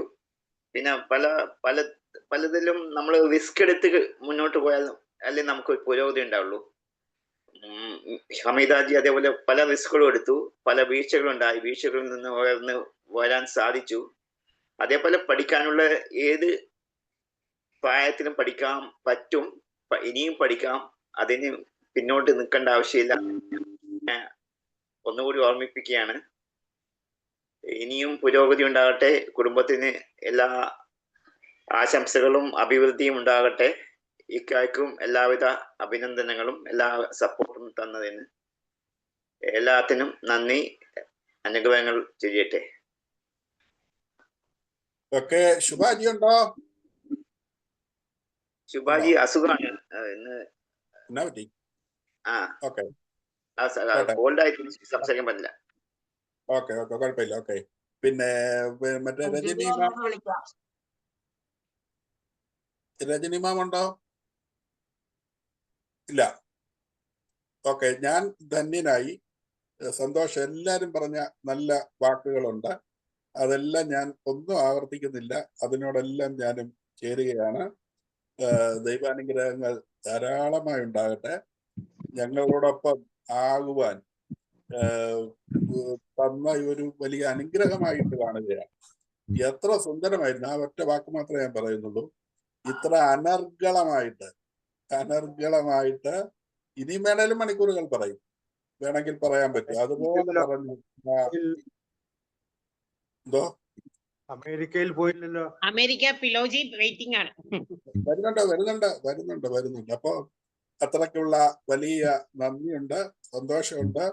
ഞാൻ കൃതാർത്ഥനാണ്. പിന്നെ ഇത്ര മാത്രമേ ഞാൻ തൽക്കാലം പറയുന്നുള്ളൂ. ഒരുപാട് പറയാനുണ്ട്. അരമണിക്കൂർ ഹമീദാജി ക്ലാസ് എടുത്തെങ്കിൽ ഇപ്പോൾ നമ്മൾ 1 മണിക്കൂർ പിന്നിടുന്നു നമ്മളുടെ ഈ സെഷൻ. പിന്നെ ഈ പ്രതികരണത്തിന് തന്നെ. അപ്പൊ പറഞ്ഞതിന്റെ ഇരട്ടി നമ്മൾ എല്ലാവരുടെ കൂടി പറഞ്ഞു കഴിഞ്ഞിട്ടുണ്ട്. തീർന്നിട്ടില്ല, ഇനി കിടക്കുന്നു. ഞാന് വളരെ പ്രധാനപ്പെട്ട നന്ദി പ്രകാശനമാണ് ഇനിയുള്ളത്. അതിനു മുമ്പ് 1 മിനിറ്റ് പ്രിയപ്പെട്ട പിന്നെ ഹമീദാജി ഒരു റിഫ്ലക്ഷൻ, ഇത്രയും പേരുടെ അവതരണത്തിന് പറഞ്ഞതിന് ഒരു മറുപടി പ്രസംഗം, അധികം നീട്ടാതെ 1 മിനിറ്റ്. അതിനുശേഷം നമ്മുടെ പ്രിയപ്പെട്ട ഹമീദാജിയുടെ ഏറ്റവും പ്രിയപ്പെട്ട ഒരു വ്യക്തിത്വമാണ് നമ്മുടെ ഫിലോമിനാൻഡി. ഫ്ലോറിഡയിൽ ഇപ്പോൾ ജീവിക്കുന്നു, പുന്നമേലിയിൽ ഇവിടെ ജനിച്ചുവെങ്കിലും ഇതുപോലെ തന്നെ ഈ ഒരാൾ ജനിച്ചിടത്ത് തന്നെ അല്ലായിരിക്കും അവസാനം അവരുടെ കർമ്മ മേഖല അവര് ജീവിക്കുന്നത്. അത്തരത്തിലുള്ള ഒരാളാണ്. നന്ദി പറയുക. ഹെഡ് നേഴ്സായിട്ട് അവിടെ ജോലി ചെയ്ത് ഇപ്പോഴും ഏറെ സ്നേഹം പുലർത്തുന്ന ആളിനെ ഞാൻ പിന്നീട് ഇനിയും സ്വാഗതം ചെയ്യുന്നില്ല. പ്രതികരണത്തിന് വേണ്ടിയിട്ട്, അവരുടെ പ്രസംഗത്തിന് വേണ്ടിയിട്ട് അമിതാജിയെ ക്ഷണിക്കുന്നു. ചുരുക്കി പറയുക. Thank you sir. പിന്നെയും ധൈര്യത്തോട് ആ മൈക്ക് എനിക്ക് തരാനുള്ള ധൈര്യത്തിന് ഞാൻ നന്ദി പറയുന്നു. ആദ്യം ഞാൻ MBBS കാര്യം ആരോടും പറഞ്ഞിട്ടില്ല എന്ന് പറഞ്ഞായിരുന്നു. അത് ഞാൻ എന്തുകൊണ്ട് പറഞ്ഞില്ലെന്ന് വെച്ചാൽ, അത് കേൾക്കുമ്പോൾ തന്നെ എല്ലാവർക്കും ഒരു വിഷമം. പിന്നെ അതിനെക്കുറിച്ച് അയ്യോ അത് അതെന്താ ഇത് കിട്ടിയില്ലല്ലോ, ചെയ്യാൻ പറ്റിയില്ലല്ലോ എന്ന് പറയുമ്പോൾ എനിക്ക് ശരിക്കും ഭയങ്കരമായിട്ട് എന്നെ ഇങ്ങനെ ഡിസ്പ്ലേ ചെയ്ത് ഞാൻ പിന്നെ ആ താഴോട്ട് പോണ പോലെ ഫീൽ ചെയ്യും. അത് കാരണം മാക്സിമം ഞാൻ അത് പുറത്തോട്ട് പറയാറില്ല. എന്താന്ന് വെച്ചാൽ അത് കേൾക്കുമ്പോൾ തന്നെ അറിയാം. ഞാൻ അത്രത്തോളം ആഗ്രഹം. എനിക്ക് അന്നത്തെ ഒരു 80s കിഡ്സിനൊക്കെ സ്വപ്നം എന്ന് പറയുന്നത് ഡോക്ടർ ആകുക, എഞ്ചിനീയർ ആവുക. ആ ഒരു സ്വപ്നത്തിന് ഡോക്ടറാണ് എന്റെ സ്വപ്നം. അതിനുവേണ്ടി സയൻസ് എടുത്ത് പഠിച്ചു, എല്ലാം ചെയ്തു. അത് ഞാൻ പുറത്ത് പറയാത്ത അതിനു വേണ്ടി. ഇതിന്റെ കൂടെ വേറൊരു കാര്യമുണ്ട്. PSC ഈ കേരളം മൊത്തം നടന്ന PSC എഴുതിയിട്ടുണ്ട്. മലയാളം വെറുതെ വായിക്കാൻ മാത്രം അറിയില്ല, ഞാൻ PSC എഴുതിയിട്ടുണ്ട്. എങ്ങനെയെങ്കിലും ഒരു ഗവൺമെന്റ് ജോലി കറ്റിപ്പിടിക്കാൻ വേണ്ടി. അതും ദൈവം അത് എനിക്ക് വേണ്ടാന്ന് പറഞ്ഞു വിട്ടു. ഈ ധൈര്യമായിട്ട് തീരുമാനം എടുക്കണമെന്ന് പറയുന്നതിൽ എന്റെ ലൈഫിൽ പറ്റിയ ഒരു അബദ്ധം കൂടി പറയണോ. എന്താ വെച്ചാൽ ധൈര്യമായിട്ട് എടുക്കണമെന്ന് എല്ലാവരോടും സ്പോർട്ടീവായിട്ട് പറഞ്ഞിട്ടേ പറ്റിയ ഒരു അബദ്ധം പറയാതിരിക്കുന്നത് അത് അവരോട് ചെയ്യുന്ന ഒരു ദ്രോഹമായിട്ട് ഞാൻ വിചാരിക്കുന്നത്. അത് കാരണം പറയുക ഈ ഒരു കാര്യം ഒരു സെക്കൻഡ് കൊണ്ട് പറഞ്ഞു തീർക്കാം. എനിക്ക് റിലയൻസിൽ ഞാൻ ഒരു നല്ല കംഫർട്ട് സോണിൽ ഒരു ഓഫീസിൽ വീടിന്റെ അടുത്ത് തന്നെ അധികം ദൂരമില്ലാത്ത ദൂരത്ത് ഒരു വർക്ക് ചെയ്തുകൊണ്ടിരിക്കുകയായിരുന്നു. റിലയൻസിൽ ഒരു ഓഫർ വന്നു. ഞാൻ അവിടെ ഇന്റർവ്യൂ അറ്റൻഡ് ചെയ്ത് ജോലിക്ക് കയറി പോയി. രണ്ടാമത്തെ ദിവസം എന്നോട് പറഞ്ഞ പണിയല്ല അവർ എന്നോട് ചെയ്യാൻ പറഞ്ഞു. പറഞ്ഞ പണി എല്ലാ പണിയും നമുക്ക് ചെയ്യാം, പക്ഷെ ടെലികോളിംഗ് ഉണ്ടെന്നത് എനിക്ക് അറിയില്ലായിരുന്നു. ഞാൻ പറഞ്ഞു ടെലികോളിംഗ് എന്റെ വർക്കിൽ നിങ്ങൾ പറഞ്ഞിട്ടില്ല, വർക്ക് ഇത് പറഞ്ഞപ്പോൾ പറഞ്ഞിട്ടില്ല, എന്നെ കൊണ്ട് ഡയറക്റ്റ് കസ്റ്റമറെ വിളിക്കുന്ന പണി എനിക്ക് ചെയ്യാൻ പറ്റില്ല എന്ന് പറഞ്ഞു. അപ്പൊ അവർ പറഞ്ഞു അങ്ങനെയാണെങ്കിൽ നിങ്ങൾക്ക് ബാക്ക് എൻഡ് മാത്രം പറ്റില്ല, നിങ്ങൾ ഇതും ടെലികോളിംഗ് നിങ്ങളുടെ കൂട്ടത്തിൽ ഉള്ളതാണ്. അപ്പൊ എന്നോട് നിങ്ങൾ ടെലികോളിംഗ് പറഞ്ഞില്ലല്ലോ എന്ന് പറഞ്ഞപ്പോ ഇല്ല അതും നിങ്ങൾ ചെയ്തേ പറ്റൂ, അതൊക്കെ ഇതിന്റെ ഭാഗമാണ്, എന്ത് പറഞ്ഞാലും നിങ്ങൾ ഫ്ലെക്സിബിൾ ആയിരിക്കണം. ഞാൻ ഫ്ലെക്സിബിൾ ആണ്, പക്ഷെ ഡയറക്റ്റ് കസ്റ്റമറോട് ഇടപെടുന്ന ഇത് എനിക്ക് പറ്റില്ല, എനിക്ക് അതിനോട് ക്ഷമയില്ലാത്തതുകൊണ്ട് എനിക്കത് പറ്റില്ല എന്ന് പറഞ്ഞപ്പോ അങ്ങനെയാണെങ്കിൽ നിങ്ങൾ ഒന്ന് ആലോചിച്ചോളൂ പറഞ്ഞു. ഞാൻ അന്ന് തന്നെ റിസൈൻ ചെയ്തു. ജോയിൻ ചെയ്ത രണ്ടാമത്തെ ദിവസം എനിക്ക് ജോലി വേണ്ടാന്ന് പറഞ്ഞ് ഞാൻ വീട്ടിലോട്ട് പോകണം. നല്ല ഒരു ജോലി വരുമാനം ഉണ്ടായിരുന്ന സ്ഥലത്ത് നിന്ന് മാറിയിട്ട് അത് അവർ പറഞ്ഞതല്ല ചെയ്തത്. എനിക്ക് കിട്ടിയ ജോലിയല്ലേ, അത് വിടണ്ടാന്ന് ഞാൻ വിചാരിച്ചില്ല. അതങ്ങ് ഉപേക്ഷിച്ച് അതിന്റെ പിറ്റേ ദിവസം തന്നെ രണ്ടാം ദിവസം റിസൈൻ ചെയ്ത് വീട്ടിൽ വന്നിരുന്നു. ഒരു മാസം പിന്നെ ജോലിയില്ല, ഒരു മാസം പിന്നെ ജോലി തപ്പിയുള്ള നടപ്പാ. ഒരു മാസം ഞാൻ അനുഭവിച്ച വേദന എന്നു വെച്ചാൽ നമുക്ക് പെട്ടെന്ന് ജോലി ഇല്ലാതാകുമ്പോഴും നമ്മൾ ചെയ്ത ഒരു മണ്ടത്തനത്തിൽ നിന്ന് നമുക്ക് പറ്റിയ ഒരു അമളി, അതും കൂടി നമ്മൾ എപ്പോഴും പുറത്ത് പറയുന്നുള്ളൂ, അതിനുവേണ്ടി പറയുന്നതാ. അങ്ങനെ ഒരു അനുഭവം കൂടി ഉണ്ടായിട്ടുണ്ട്. പിന്നെ അത് കഴിഞ്ഞപ്പോൾ അതിനേക്കാൾ നല്ലൊരു ജോലി കിട്ടി, ദൈവം സഹായിച്ച്. എന്നാൽ ആ ഒരു മാസം നമ്മൾ അനുഭവിച്ച മാനസിക പീഡനം അത് ഒരിക്കലും നമുക്ക് മറക്കാൻ പറ്റില്ല. അതൊരു കാര്യം. പിന്നെ രണ്ടാമത്തത് എല്ലാവരും പറഞ്ഞു ഈ മതത്തിന്റെ പരിമിതിയിലിருந்து പുറത്തു വന്ന കാര്യം പറഞ്ഞായിരുന്നു. അത് ഞാൻ എന്റെ നാട് മധുരയ്ക്ക് ഞാൻ അതിന് സല്യൂട്ട് ചെയ്യുക. അവിടെ എല്ലാ മതക്കാരും ഉണ്ടായിരുന്നു. അവിടെ അവരുടെ മക്കൾ കൊടുത്ത ഫ്രീഡം, എന്റെ അച്ഛനും അമ്മയും അതിന് ഒരു ബിഗ് സല്യൂട്ടാണ്. അവർ ഒരിക്കലും ഞങ്ങളെ മതം പഠിപ്പിച്ചിട്ടേ ഇല്ല. നിങ്ങൾ നിസ്കരിക്കണം, ഓതണം, ചെയ്യണം, തലയിൽ തുണിയിടണം, അങ്ങനെയൊന്നും ഒരിക്കലും എന്റെ അമ്മ എന്റെ അച്ഛനെ ഞങ്ങളെ നിർബന്ധിച്ചിട്ടില്ല. ആ കൂടെ ഉണ്ടായിരുന്ന പോലെ മനുഷ്യരായിട്ട് ഞങ്ങളെ വളർത്തി. പിന്നെ നിങ്ങൾക്ക് ഇഷ്ടമുള്ള ഞാൻ ഒരു 12ാം ക്ലാസ് കഴിഞ്ഞിട്ടാണ് ഞാൻ ശരിക്കും മതപരമായിട്ടുള്ള ജീവിതം തുടങ്ങിയത്. പക്ഷെ കല്യാണത്തിന് കുറച്ചു മുന്നേ മതപരമായിട്ടുള്ള ജീവിതം തുടങ്ങി. അത് കല്യാണത്തിന് വേണ്ടി പ്രിപ്പറേഷൻ്റെ അല്ല, ജസ്റ്റ് അപ്പോഴാണ് മതത്തിന്റെ ഒരു ഇത് എനിക്ക് വാല്യൂ തോന്നിയിട്ട് ഞാൻ അങ്ങോട്ട് അതിലോട്ട് ചായാൻ തുടങ്ങിയത്. അതുവരെ തൊട്ടടുത്തുള്ള ഗണപതി അമ്പലത്തിൽ പോയിട്ട് അടിച്ചു വാരി അവിടെ പുള്ളുമാല കെട്ടിയിടാനും മറ്റേ നമ്മുടെ അരുകമ്പുള്ളി വെച്ച് മാല കെട്ടിയിടും. ആ അമ്പലത്തിന് വെള്ളം കോരി ഒഴിക്കലും എന്റെ നേർച്ചയൊക്കെ അതായിരുന്നു. തൊട്ടടുത്തുള്ള നാഗമ്മാട അമ്പലത്തില് ഉപ്പ് വാങ്ങിച്ചു വെക്കുക, ഗണപതി അമ്പലം ക്ലീൻ ചെയ്ത് അരുകമ്പുൾ മാല കെട്ടിയിടുക, ഇതൊക്കെയായിരുന്നു ഞങ്ങളുടെ നേർച്ച. പഠിക്കുന്ന കാലത്ത് എക്സാമിന് മുൻപ് അമ്പലത്തിൽ പോയിട്ട് ഒന്ന് പ്രാർത്ഥിച്ചിട്ട് പോവുക. അതുകൊണ്ട് എന്റെ വീട്ടിൽ ഒരിക്കലും തടസ്സം പറഞ്ഞിട്ടില്ല. അത് കാരണം ഒരു മുസ്ലിം സ്ത്രീക്ക് ഉള്ള പരിമിതികളൊന്നും എനിക്ക് ഉണ്ടായിട്ടില്ല. കല്യാണം കഴിഞ്ഞ് ഇവിടെ വന്നപ്പോഴും ബാക്കിയുള്ളവർ അതിനെ നോക്കുവാണെങ്കിൽ എന്റെ ഭർത്താവും അങ്ങനെ നമ്മളൊരു മുസ്ലിമാണ്, അപ്പൊ നമ്മൾ ഇങ്ങനെ വേണം അങ്ങനെ വേണം അങ്ങനത്തെ ഒരു നിയന്ത്രണം കൊടുത്തിട്ടില്ല. അപ്പൊ അത് ഞാൻ ഇങ്ങനെ ഒരു മുന്നോട്ട് വരാൻ കാരണവും പിന്നെ ഈ സംസാരം ആ 10-32 വീടുകാരോട് സംസാരിച്ച് ഇങ്ങനെ സംസാരപ്രിയയായി പോയതാണ്. അതും പറയണം. പിന്നെ നിങ്ങൾ എന്റെ ഹസ്ബൻഡിനെ പറഞ്ഞായിരുന്നു, അത് ഞാൻ പറഞ്ഞു ഓൾറെഡി, ഞാൻ പ്രത്യേകിച്ച് എടുത്ത് പറയേണ്ട ആവശ്യമില്ല. ശരിക്കും ഒരു ക്ഷമയില്ല. ഈ ലോകത്തെ ഏറ്റവും ഒരു പാവപ്പെട്ട പണ്ടത്തെ ജന്മത്തെ എന്തോ ഒരു പാപത്തിന്റെ ഫലമായിട്ട് അങ്ങനെ ഞാൻ വിചാരിക്കില്ല എപ്പോഴും. അതുപോലത്തെ ഒരു ക്ഷമയുള്ള ഒരു മനുഷ്യനാണ്. അതുകൊണ്ട് അതിനെ കുറിച്ച് ഞാൻ പ്രത്യേകിച്ച് നന്ദിയൊന്നും പറയുന്നില്ല. ഇനി എന്റെ കാലം മുന്നോട്ട് പോകണമെങ്കിൽ പുള്ളിയുടെ സപ്പോർട്ടാണ്. നമ്മൾ നന്ദിയൊന്നും പറയില്ല. അത് പുള്ളിക്ക് എനിക്ക് കിട്ടിയ സൗഭാഗ്യമായിട്ട് ഞാൻ വിചാരിക്കുന്നു. പിന്നെ ഞാൻ അവൻ വീണാൻ 4 കാലിലേ വീഴുള്ളൂ എന്ന് പറയില്ല. എല്ലാവരും പറഞ്ഞു എന്റെ പോസിറ്റീവ് തിങ്കിങ്ങിനെ കുറിച്ച് പറഞ്ഞു. അതിന് ഒരു പ്രത്യേക രീതി എന്താ വെച്ചാൽ ഞാൻ വർക്ക് ചെയ്ത സെയിൽസിന്റെ ബേസ് ആയിട്ടാണ്. സെയിൽസ് ഫീൽഡിനെ സപ്പോർട്ട് ചെയ്ത് വർക്ക് ചെയ്ത ഒരു സ്വഭാവം ആയതുകൊണ്ട് എന്ത് വന്നാലും സെയിൽസുകാർ എന്ത് വന്നാലും 4 കാലിലേ വീണാൻ 4 കാലിലേ വീഴുള്ളൂ എന്ന് പറയും. പക്ഷെ എന്തിനെ നേരിടാനുള്ള ഒരു കരുത്ത് അത് നമ്മുടെ പിള്ളേരെ നമ്മൾ ഏതായാലും കുറച്ച് നാളത്തേക്കെങ്കിലും സെയിൽസ് ഫീൽഡിൽ വർക്ക് ചെയ്താൽ വിട്ടു കഴിഞ്ഞാൽ പിന്നെ അവർ ജീവിതത്തിൽ ഏതൊരു ഫീൽഡും അവർ തരണം ചെയ്യും, ഏതൊരു ഇതും തരണം ചെയ്യും. അത് നമ്മുടെ അപ്പൊ നമ്മുടെ പിള്ളേരെ നമ്മൾ ആ സെയിൽസിൽ കുറച്ച് നാളത്തേക്ക് വർക്ക് ചെയ്യാനുള്ള ഒരു അവസരം ഉണ്ടാക്കി കൊടുക്കും. അപ്പൊ നമ്മൾ ഈ പോസിറ്റീവ് തിങ്കിങ് എന്ത് വന്നാലും നെഞ്ചും വീർച്ച് നേരിടാനുള്ള ഒരു ധൈര്യം നമുക്ക് അതിലോട്ട് കിട്ടും എന്ന് ഞാൻ വിശ്വസിക്കുന്നു കേട്ടോ. പിന്നെ ഇത്രയും നേരം എന്നെ കേട്ടിരുന്നതിനും എന്നെ കുറിച്ച് നിങ്ങൾ പറഞ്ഞപ്പോ എനിക്ക് കുറച്ചുകൂടി കുറെ കാര്യങ്ങൾ എന്നെ കുറിച്ച് എനിക്ക് കിട്ടി. അതിന് ഞാൻ എല്ലാവർക്കും ഒരു നന്ദി അറിയിക്കുന്നു. Thank you so much. Thank you Josy sir. ഇത് ഞാൻ പ്രത്യേകം ജോസി സാറിന് താങ്ക്സ് പറയുന്നു. ഒരു സംശയം ചോദിക്കാനുണ്ടായിരുന്നു അതിനിടയിൽ. ഹമീദാജിക്ക് MBBS കിട്ടിയെന്ന് വിചാരിക്കുക, MBBS ജയിച്ചു എന്നും വിചാരിക്കുക, അത് കഴിഞ്ഞിട്ട് ഏതിലായിരിക്കും സ്പെഷ്യലൈസേഷൻ എടുക്കാന്നുള്ളൊരു സംശയമാണ്. അറിയില്ല സാറേ, അന്ന് അത്രയ്ക്കുള്ള ബുദ്ധി ഇല്ലായിരുന്നു, ഇപ്പോഴും ഇല്ല. പക്ഷെ ഇന്നാണെങ്കിൽ ഞാൻ ചിലപ്പോ സൈക്കോളജിസ്റ്റ് ആയിരിക്കും എടുക്കുന്നത്. ഇന്നത്തെ സാഹചര്യത്തിൽ എനിക്ക് തോന്നുന്നത് എനിക്ക് അത് ചെയ്താലോ എന്നൊരു ആഗ്രഹം ഉണ്ട്. അന്ന് എനിക്ക് അറിയില്ല MBBS പഠിക്കണം, അത് മാത്രം ഉണ്ടായിരുന്നുള്ളൂ. അന്ന് ഒരു ഡോക്ടർ, അത്രേ ഉള്ളൂ. അന്ന് ഇതിലെ സ്പെഷ്യലിസ്റ്റുകളൊന്നും ഫേമസ് അല്ലല്ലോ. അത് കാരണം എനിക്ക് അറിയില്ല. എന്റെ മക്കളെ മെഡിക്കലിൽ ആക്കാൻ വേണ്ടിട്ട് അവർ സയൻസ് എടുപ്പിച്ച് അവർ കുറെ മോട്ടിവേറ്റ് ചെയ്തു. ഞാൻ എന്റെ മക്കളെ നിർബന്ധിച്ചിട്ടില്ല ഒരു കാര്യത്തിലും. സ്വന്തം ഇഷ്ടപ്രകാരം എനിക്ക് കിട്ടാത്തത് സ്വന്തം തീരുമാനം അവരെടുക്കട്ടെ എന്ന് പറഞ്ഞ് വിട്ടതാ. പക്ഷെ രണ്ടുപേരും ഏതെങ്കിലും ഒരാളെങ്കിലും മെഡിക്കലിൽ പോകണമെന്ന് എനിക്ക് ഭയങ്കര ആഗ്രഹം ഉണ്ടായിരുന്നു. ഞാൻ രണ്ടുപേരും കുറെ മോട്ടിവേറ്റ് ചെയ്ത് നോക്കും. രണ്ടുപേർക്കും താല്പര്യം ഇല്ലായിരുന്നു. പിന്നെ ഞാനതങ്ങ് വിട്ടു. ഇനിയിപ്പോ എന്റെ ജനറേഷനിൽ ആരെങ്കിലും, എന്റെ കൊച്ചുമക്കളോ ആരെങ്കിലും ഡോക്ടറായാൽ ഞാനത് സന്തോഷിക്കും. ഓക്കെ, ഫിലോമിന ജെയിംസ് സംസാരിക്കുമ്പോൾ ഇതിന്റെ വിലയിരുത്തലും നടത്താം, ഒപ്പം നന്ദിയും പ്രകാശിപ്പിക്കാം. ഓക്കെ. ഈ വേദിയിലിരിക്കുന്ന എല്ലാവർക്കും എൻ്റെ വിനീതമായ നമസ്കാരം. ഇന്ന് എന്നെ നിക്ഷിപ്തമായ ചുമതല എന്ന് പറയുന്നത് നന്ദി പറയുക എന്നുള്ളതാണ്, അതായത് കൃതജ്ഞത നൽകുക എന്നുള്ളതാണ്. ആദ്യമായി ഞാൻ ജോഷി സാറിന് ഏറ്റവും എൻ്റെ ഹൃദയത്തിൽ നിന്ന് നന്ദി പറയുന്നു. കാരണം എന്നാന്ന് ചോദിച്ചാൽ, ഒരാളിൻ്റെ ഉള്ളിലുള്ള വാസന കണ്ടുപിടിച്ച ആളിനെ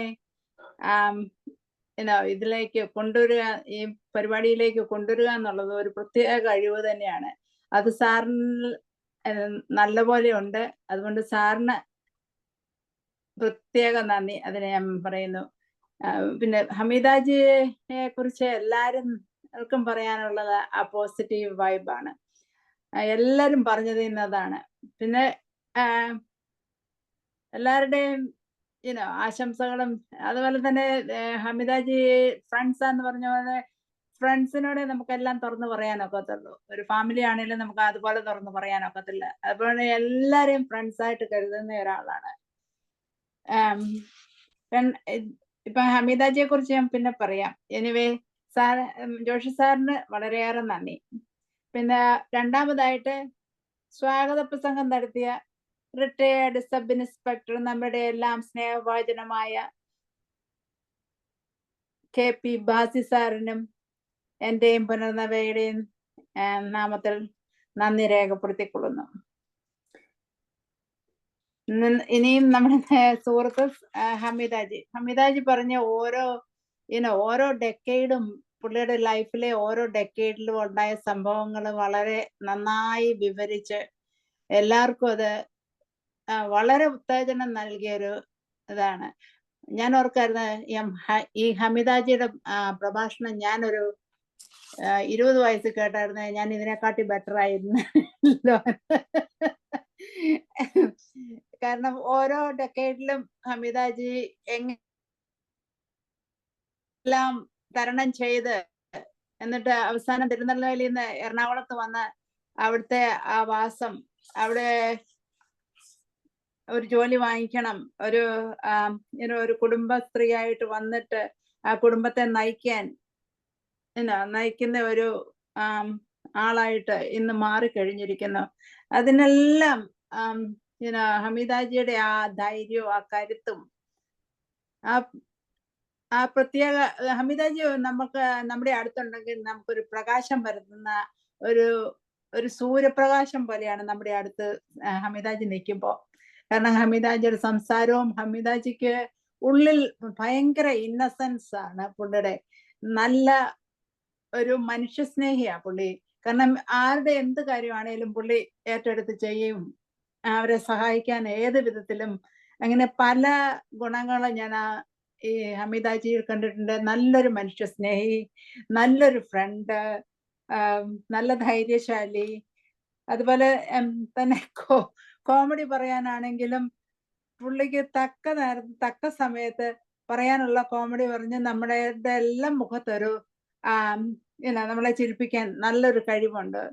ഇതൊക്കെ ഒരു ഭയങ്കര അസറ്റാണ്. She's an asset to our ഈ പുനർനവയ്ക്കൊരു വലിയൊരു അസറ്റാണ് പുള്ളിക്കാരത്തി. അത് പിന്നെ ഞാൻ കുറച്ചൊക്കെ എഴുതി വെച്ചിരുന്നു ഹമീദാജിയെ കുറിച്ചുള്ള ഇതൊക്കെ. അതുപോലെ തന്നെ എല്ലാവരും നല്ലതായിട്ട് തന്നെ ഇതിനെ വീക്ഷിച്ചു, കണ്ടു. അത് എല്ലാവരും അവരുടെ പോസിറ്റീവായിട്ടുള്ള അഭിപ്രായങ്ങൾ പറഞ്ഞ അവർക്കെല്ലാം വളരെയേറെ നന്ദി പറയുന്നു.